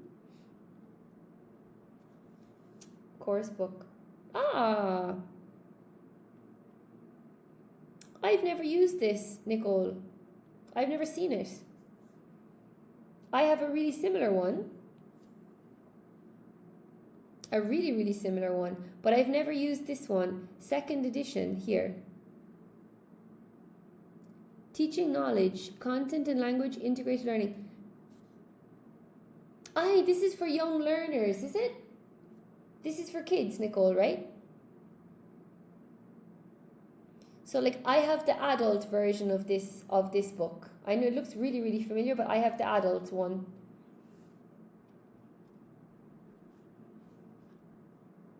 Let me check. Okay, I haven't used this one. Mine is really similar. TKT for young learners they have. Modules 1 to 3. Yeah, so I haven't used it. My one is here somewhere. It looks totally similar. My book looks totally similar. You've been planning on buying this book, yeah? What is the name? I just looked for TKT. That's the one that I found here. TKT course book. It looks good. It's not the one that I have, but I have a different one. But it looks really similar. They're probably pretty. If it says Cambridge, if you're preparing the exam, what is the name of my one? Complete Advanced is the name of my one. The Complete Advanced I use. Okay, awesome. So, Good job. Well done, guys. What do you think? It was B, faced with. Faced with. White Diamond, you got it. Cassia, you got it. Not forced. Prince, you got it. Well done. Saska, good job. Tosu, you've got it. No problem, Nicole. It's a pleasure. Irina, you have doubts about B or C? Well, it was B. So, faced with increasing public pressure, the government eventually introduced stricter environmental regulations. Yeah. So, it's happening now, the pressure. I think they're happening at the same time. And you can't say having faced with. You can't say having faced with. That's the issue. It would just be having faced increasing public pressure. So you, with the preposition with, you can only say faced with because of the preposition. You can't say facing with or to face with. It's only faced with. Because they work together. Okay? Awesome. Number 9, closely with leading universities, the company accelerated the development of new technologies. Closely with leading universities, the company accelerated the development of new technologies. And we have worked, having worked, working, or to work.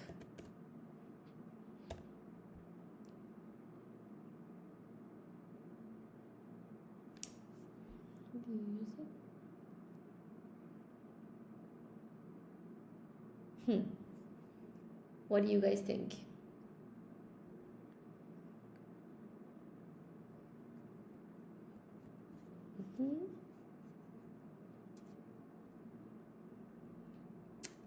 Okay, a lot of people think it's C.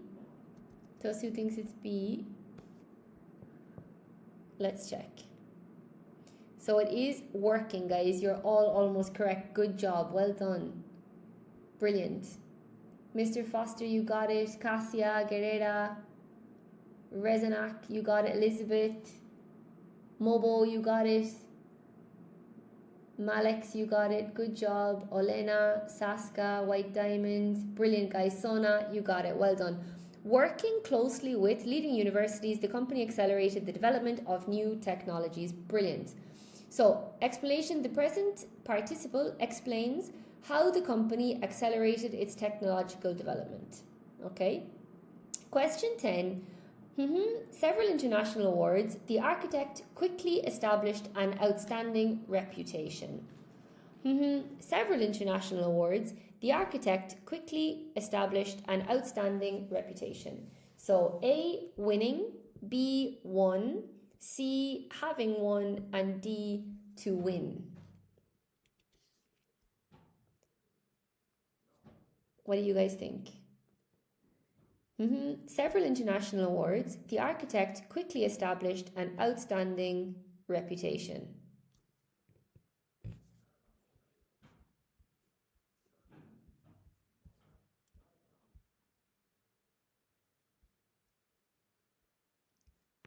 Awesome, guys. Got a lot of correct answers there. Yeah. It is having won. Well done.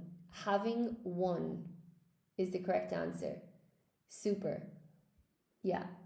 Olena, Guerrera, Mr. Foster, well done. Irina, Cassia, Marchi, well done. White Diamond, brilliant. Valeria, Mobo, no, it's C. Yeah. Emmy, well done. Good job. Tosu, well done. White Diamond, okay, you got it. Resnak, yeah, you got it. Yeah, having won, okay? Having won several international awards, that happened first. The architect quickly established an outstanding reputation. Okay? So, the awards were won before the architect established a reputation. So, the perfect participle shows an earlier action. Okay? Question 11. By experts as a major breakthrough, the discovery attracted worldwide attention. Regarding, regarded, having regarded, and to regard. By experts as a major breakthrough, the discovery attracted worldwide attention.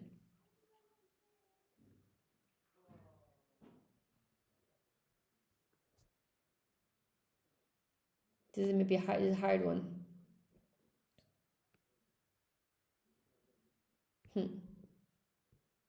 Yeah, a lot of you got it right. Good job. Well done. Okay, regarded. Super. Well done. Yeah. Olena, Guerrera, well done. Rezanak, good job. Saska, Prince, N, Kasia, Tosu, Irina, awesome. Well done. Good job, guys. Regarded by experts as a major breakthrough, the discovery attracted worldwide attention. So the discovery was regarded as a breakthrough by people, okay? So a past participle with a passive meaning is required. It's number 2, okay? Excellent. Good job. 12, I think there are 15, so 12, 13, 14, there's 4 more, right? Consequences of the decision. The CEO accepted full responsibility for the company's losses. A, underestimating. B, underestimated. C, having underestimated. Or D, to underestimate. Hello, Andre. What do you guys think?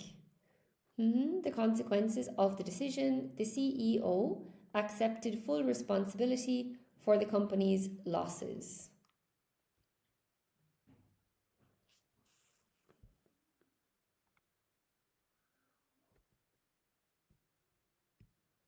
Amazing, guys. You're getting the hang of it now. You're really getting the hang of it. Good job. For you guys who are Spanish, la gente que habla en español, okay? When you say this thing in English, we have to pronounce all of the letters, okay, guys? In English, you have to say the CEO. You can't say SEO. Just so you know, because a lot of people say to me the SEO of the company. But you can't say this. In English, for good pronunciation, you have to say the CEO. The CEO. Just in case you're interested in that. A little curiosity. Awesome, guys. Well done. So, having underestimated. You all, everybody got it right. Moonlight, hello. Guerrera, Emmy, Irina, Alina, Rezanak, Prince, Olena, Elizabeth, Kasia, Saska, good job. Hi, Mark, Venezuela. Good job, you got it correct too, well done. Mark, Venezuela, you got it correct, yeah. Elizabeth, you need spelling. You knew that, good to know, okay. You knew that, good job. Chief Executive Officer, good job, well done, yeah. The CEO. Many people say, oh, el CEO, nuestro CEO. And I'm like, no, CEO, okay? At least to my students. So the CEO first underestimated the consequences and only later accepted responsibility. So the perfect participle expresses the earlier action, okay? Super. Aye, and that's all. Okay, I only had 12 of those. Surprise ending. I thought I had 15. So that's brilliant, guys. Well done. I'm so happy that we finished that today. This is a long class, eh? Almost 2 hours. I think I'm preparing too much material. I think we need to do a bit shorter, the lives, no? But I get into preparing it and then I think, oh, I would like to add this. I would like to add this. I can't forget this. I would also like to tell them this. And I keep adding things. Anyway, well done, guys. That was a lot of information today, but the video is on YouTube. Okay, the video is on YouTube, will be on YouTube. If you want to review, if you missed some of it in the future, if you want to send it to anybody who's doing an exam, I'm so glad, Irina. Okay? Awesome, Saska. I'm glad you liked it, guys. I hope it was useful. Okay? Thank you, Susanna. That's really cool. So, would anybody like to practice their speaking before we say good evening? If anybody would like to practice, you're more than welcome. Okay? Tosu, you're so sweet, thanks. You guys are fantastic. Gerer, you're awesome. Somebody would like, Tosu is calling, hang on. Tosu, give me 1 second, let me answer this. Okay, Tosu I think is coming. Let's see. You're so welcome, Elizabeth. Hello? Hello? Hello. Hello, Tosu. Can you hear? Hello? Yes, I can. Hello. Where are you calling from? What country are you in? I'm calling from Benin. Oh, Benin. Where's that? It's an African country. Yeah? Let me just check. How can I spell it? Is it Benin? Benin. Sorry now. I would like to. Oh my god, I feel okay. I feel really silly. Yeah. I'm going to show everybody where. Look, guys, it's there. Can you see? That's amazing. Okay, so you're next to Togo, next to Nigeria. Nigeria. Okay. Yes. Wow. And do you live like near the coast or near the national park? No, nothing like that. No. So Yes. are you like which part are you in? In the The north. in the The north. north part of Okay. Benin. Wow. It looks Yes. really nice. And how's the weather there at the moment? At this moment, the weather is hot. Yeah. What? Yes, we are in the rainy season, but Okay. during the day, it's very hot. It's very sunny. Okay. What temperature more or less? I can't tell, but something like 37 or 32, something like that. Okay. And is it very humid? Because it's raining, so it's very humid, I suppose. Yes, very humid. Yes, Yeah. yes. Wow. Okay. That's cool. So I have some questions prepared if you would like to try. Would you like to try the questions? Okay. Yeah? Okay. Yes, I will try. Yeah.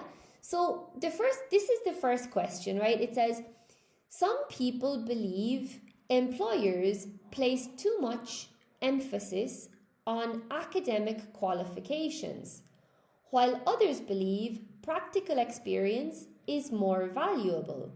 What is your opinion?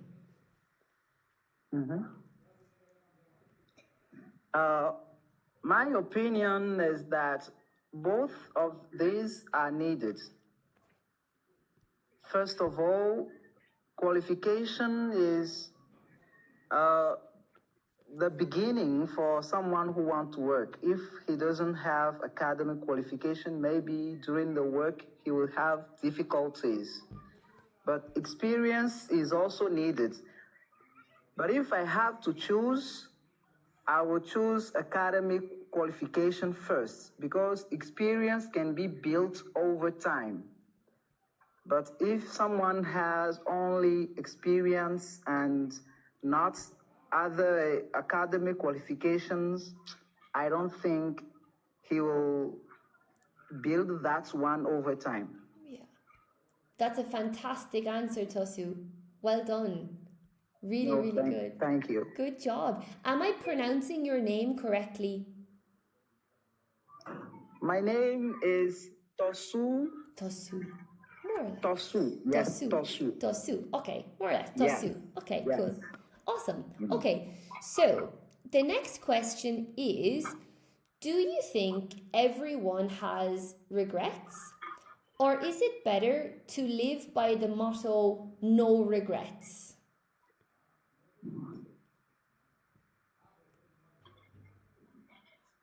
I don't understand the question. Okay, Can you that's come okay. again? Yeah. So, do you know the word regret?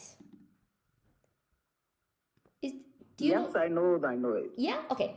So, do you think it's correct to live your life saying, no regrets. I don't regret anything. It's no regrets. Or do you think it's normal for everybody to regret something? Well, if you don't regret anything, you cannot grow. So regrets is something that helps us to know that wrong choices should be avoided. But we should not live in regrets. We may regret things, but they will not, that regret, we should not live with it all the time.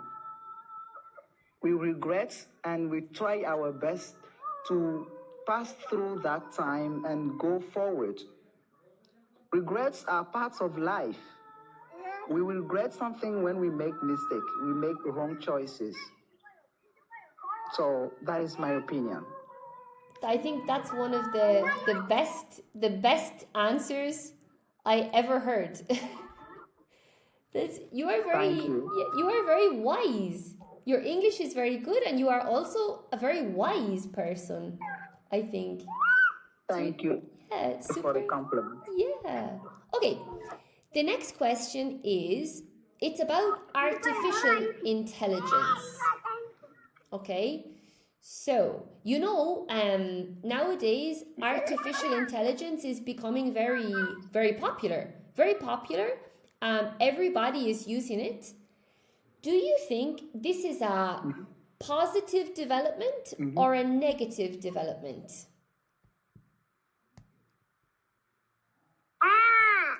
Well, AI is not a negative development.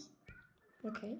According to me, it's a good progress in science.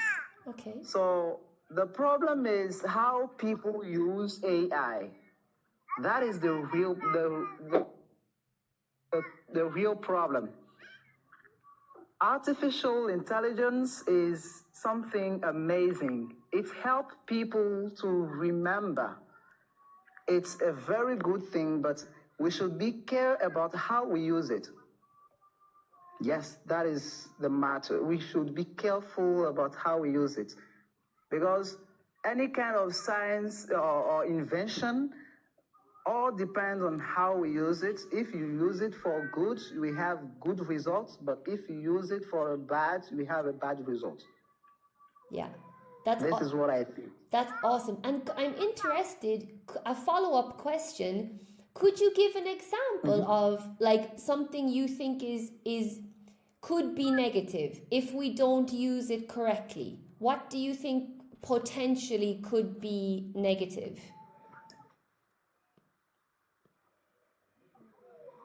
Well, as I said, artificial intelligence is like a tool. So if you have a tool, all depend on how you use it. For instance, if I have a pen, I can use my pen to write a good message.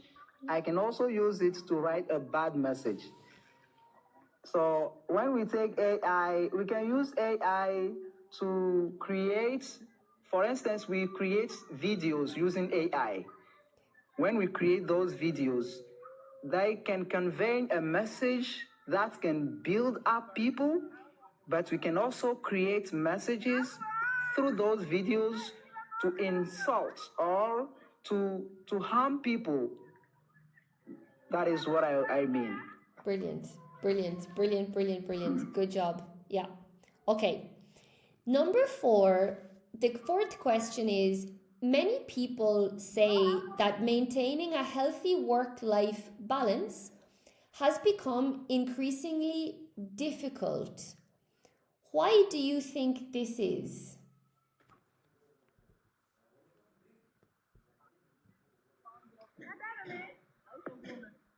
I don't understand the question. That's okay. Many people say that maintaining a healthy work-life balance has become increasingly difficult. Why do you think this is? So, Well, I don't understand quite well. Yes? That's okay. So, do you know what is a work-life balance? Have you heard that before? Or is it new? No, not so much. That's okay. So, it seems new to me. That's okay. So work-life balance. Yeah?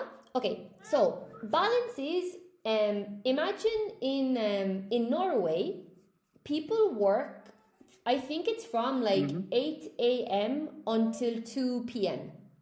So they work like 6 hours per day. And then after 2, they go home, they can be with their family, they can play with their kids. And at the weekend, they don't work. Okay? Whereas for example, in Korea, people go to the office at like 8 o'clock in the morning and they can't go home until their boss goes home. So maybe they have to stay at work until 6, 7, 8 at night. And when they take holidays, they can't take more than 3 days off. So in Korea, people are working much, much, much more than they are living their life. But in Norway, people are living, they work 6 hours Monday to Friday, but then they have a lot of time at the weekend and after work to live their life. So when we speak about this, we speak about balance. Like, are you working too much? Or do you have too much time doing nothing? And the idea of work-life balance is that we have the correct amount of both. We don't work too much, but we don't work too little. That we have time to be with our friends, our family.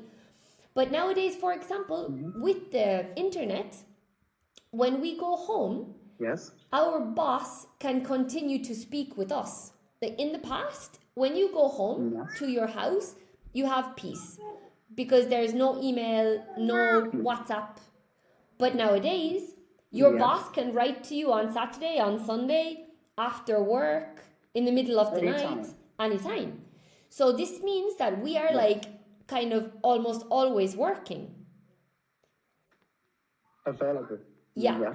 You know? So this is why people are saying that this balance between when we are living and when we are working, that it's in danger. It's more complicated now to find this balance. Some people say this, you know.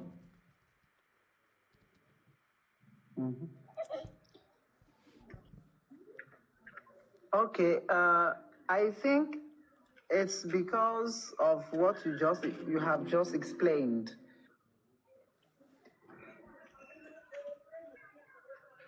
This is a big problem we are facing now, and we don't have time to live our life. Please, do you hear what I'm saying? Yeah. It seems the network is not working well. No, I hear you perfectly. I hear you perfectly. Yeah, I can hear you. Okay. Yeah. I was saying that this balance is in danger because of the daily task we have to do using our phone to be able to, because of the fact that our boss can send us messages or write to us, ask for something we should do while we are in holidays or even during our rest time. Yeah.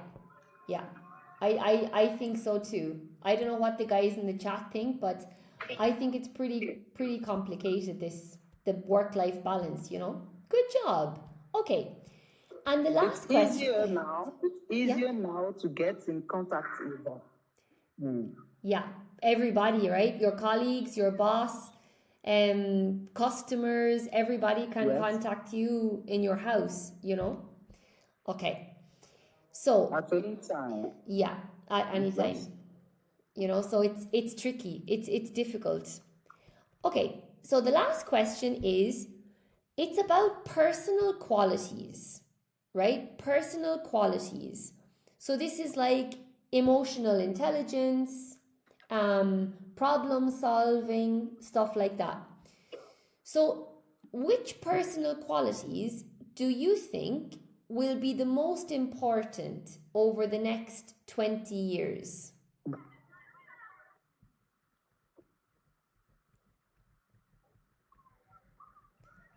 So which personal qualities do you think will be the most important over the next 20 years? Personal quality. Yeah. Like, for example, look, adaptability is one. Adaptability. Critical thinking is another one. Yes. Yes. People who should continued development, people who keep learning, people who can adapt fast is another one. They're all like characteristics that people have. And I think emotional intelligence will be very important, I think. You know?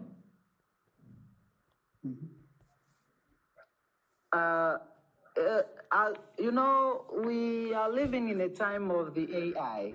Yeah. So with AI, we learn new things. For instance, there are jobs that are in danger because of AI. If we take for instance the translation, with AI, translation is becoming a job easily done by people. But if you are someone who continue learning, developing, AI cannot translate words that are tricky. There are words that AI cannot translate from a language to another. So if you are someone who keep learning, who never give up and keep developing yourself, you will not have AI as a competitor. So this is one point. Another is that we must be able to adapt to any kind of situation. Must be able to accept changes and be ready to do things the way they must be done, even if we didn't know how to do it. We need to learn how to do new things. So the personal qualities, I think, must be needed in the next 20 years. There are adaptability, Okay. continue developing, emotional self also. Because if you are someone who are impatient and cannot handle things with patience and calmness, it will be difficult for you to handle situations, to go forward in life. You need to be patient in everything, to keep learning and adapt. You must be in control of your emotions. These are my point of view. That's amazing. I love, control your emotions and patience. And a person who can stay calm. Fantastic. Really, really, really, really good. Thank you. Yeah. Good job. Thank you so much, Tosu, for participating. Thank you very much. That was awesome. Okay. Well done. Good job. Thank you. We'll see you next time, okay? Okay, thank you very much. I will be present. Okay. That's awesome. That's awesome. Good job. Okay? Bye-bye. Bye-bye. Bye. Bye. Wow, guys. That was so cool. What talk about amazing answers, eh? Really, really, really like fantastic answers. You guys are so smart. I'm really enjoying the speakings because you guys like, I don't know, it's very nice to speak with you and to hear your points of view and your answers. Really, really cool. Let me see. Let me read, catch up on the comments, guys. Let me see. Okay, impossible is nothing. Agree. Okay, Valeria, you agreed with some things. Susanna, his responses were amazing. Rezanak, yeah. Valeria, I agree. He was fantastic. Brilliant. Okay. Ishiltown, yeah. Really nice answers. Valeria, wow. Guerrera, oh my God. Yeah. Tosu is a really good in conversation. Yes, he is. Absolutely, guys. Super sensible answers. Very wise answers, Guerrera. Using AI could affect your creativity. Ilulia, I totally agree. I saw your comment. I think you're right. AI could affect our creativity. I think we need to be careful with this. It's a really good point. Martin Edwards, do you have a schedule for live streaming? Yeah. The only problem is the schedule can change. I'm trying to do 4 o'clock or 4:30. But yesterday it was super late. I don't know what to remember, guys. What time was it yesterday? 8:30? I'm trying to do 4, 4:30 as early as we can. Because I know people prefer like a bit earlier. Resnack, in some European countries, people work just 3 days a week. Yeah, they do. In some European countries, 3 days a week. The 3-day or 4-day work week. It's true. When I finish my work and go home, my boss doesn't exist. Resnack, this is a good philosophy. It's a really good philosophy. If you can do it, it's a very good idea. Guerrera, creativity and empathy. 100%. Empathy for sure. Because the only way that we can learn about each other is to actually interact with each other and not interact with AI. You know, we need to speak with people who have real feelings and emotions so that we can become empathetic. Totally agree with you. Anthony, you have an interview and you want to practice? Okay. That would be a good idea one day, guys. We can do interview practice. That's such a good idea. Senas, I improve my vocabulary watching your videos. That's awesome, Sena. I'm so happy. Resnakia, he was so good. Elizabeth, Vicky, what days do you give these classes? I try to do a bit every day, if I can. Normally there's 1 day per week I miss. But I'm trying to do a little bit every day. A little bit. Today we are 2 hours, 20 minutes. But Martin, where are you from? Martin, I'm from Ireland. Omalato. Okay. Omalato, are you Irish? With a name like Omalato? Valeria, is that C1? Gianfranco, hello Vicky. This is the first time that I'm seeing your live and love your teaching. That's awesome, Gianfranco. You're welcome. Cassia. Yeah, that's really cool, Cassia. We've got a good community now, don't we? His English was very good. Agnes. And handled very well the answer he did. I'm so impressed. So impressed. He was really just fantastic. Anthony, you can call, and not today, but you can call the next day, okay? Senna, I'm Brazilian and I improve my vocabulary watching your conversation. You understand 50%? That's really good. Martin, what time is it here? It is 8:15, Martin. Hello, Alvin. I feel undervalued that people thought I were too chatty yesterday. Alvin, I was really sad about this too. You are not too chatty. Okay, you're not too chatty. I loved it when you guys are chatting. It's the reason I do the lives, honestly. The reason I enjoy the lives is talking to you guys. You know, to be honest. I would like to record the notes again, maybe just like me alone. For some people who are you guys, if you want to listen to the notes quickly. But honestly, Alvin, the reason that I do the lives is for interacting with you. For me, this is the fun part. If you guys were not interacting with me, I think for me it would be, I wouldn't enjoy it, you know. For me, for example, now I really enjoyed speaking with Toshu, so, and you guys in the chat, I love it. Could you please send us invitation for live? Cassie, are you not in the WhatsApp group? Send me a WhatsApp and I will put you in we have a notifications group and I just mention when I'm doing the live. Okay? Valeria, Ireland from the UK. No, Ireland is not in the UK. Senna, for you job teaching for everybody. Thank you, yeah, Senna, it's cool.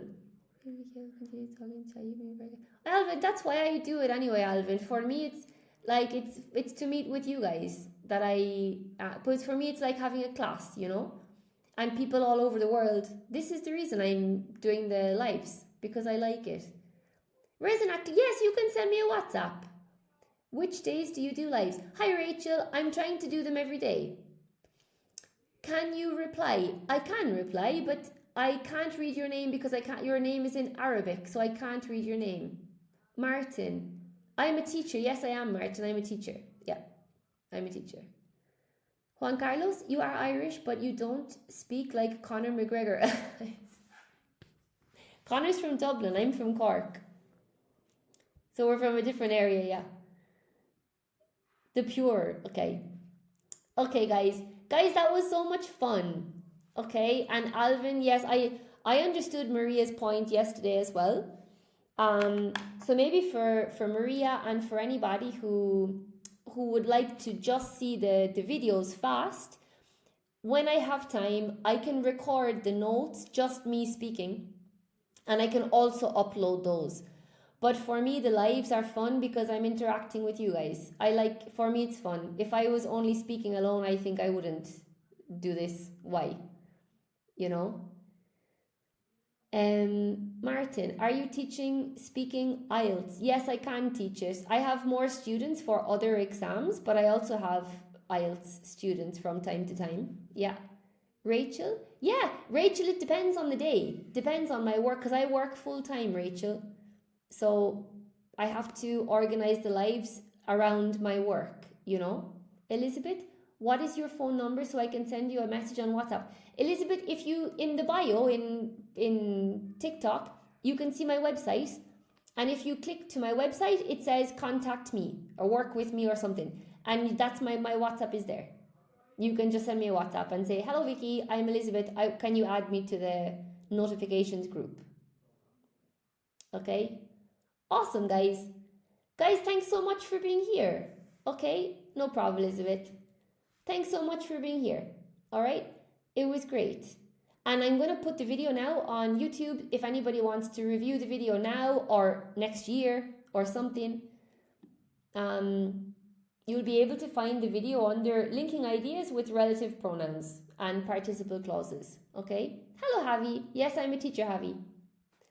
I'm a teacher. Okay. Great, guys. Thanks so much for being here. Okay. It was a lot of fun today again. And I'll see you guys tomorrow, please God. Have a lovely rest of your evening, okay? Hello, Jairo. You guys rock too. So much fun. Okay? See you tomorrow, guys. Bye-bye. Hey, Alvin. Oh, no. Yeah, I better go now. I better go because, Alvin, we've been here for 2 hours and 23 minutes. Okay? Pretty long time. All right. Okay, Cassia. See you. Bye, Martin. See you soon. I'll put the video on YouTube now, okay? I was in class. You were in class, have you? Okay. All right, Cassie. All right, Elizabeth. See you soon, guys.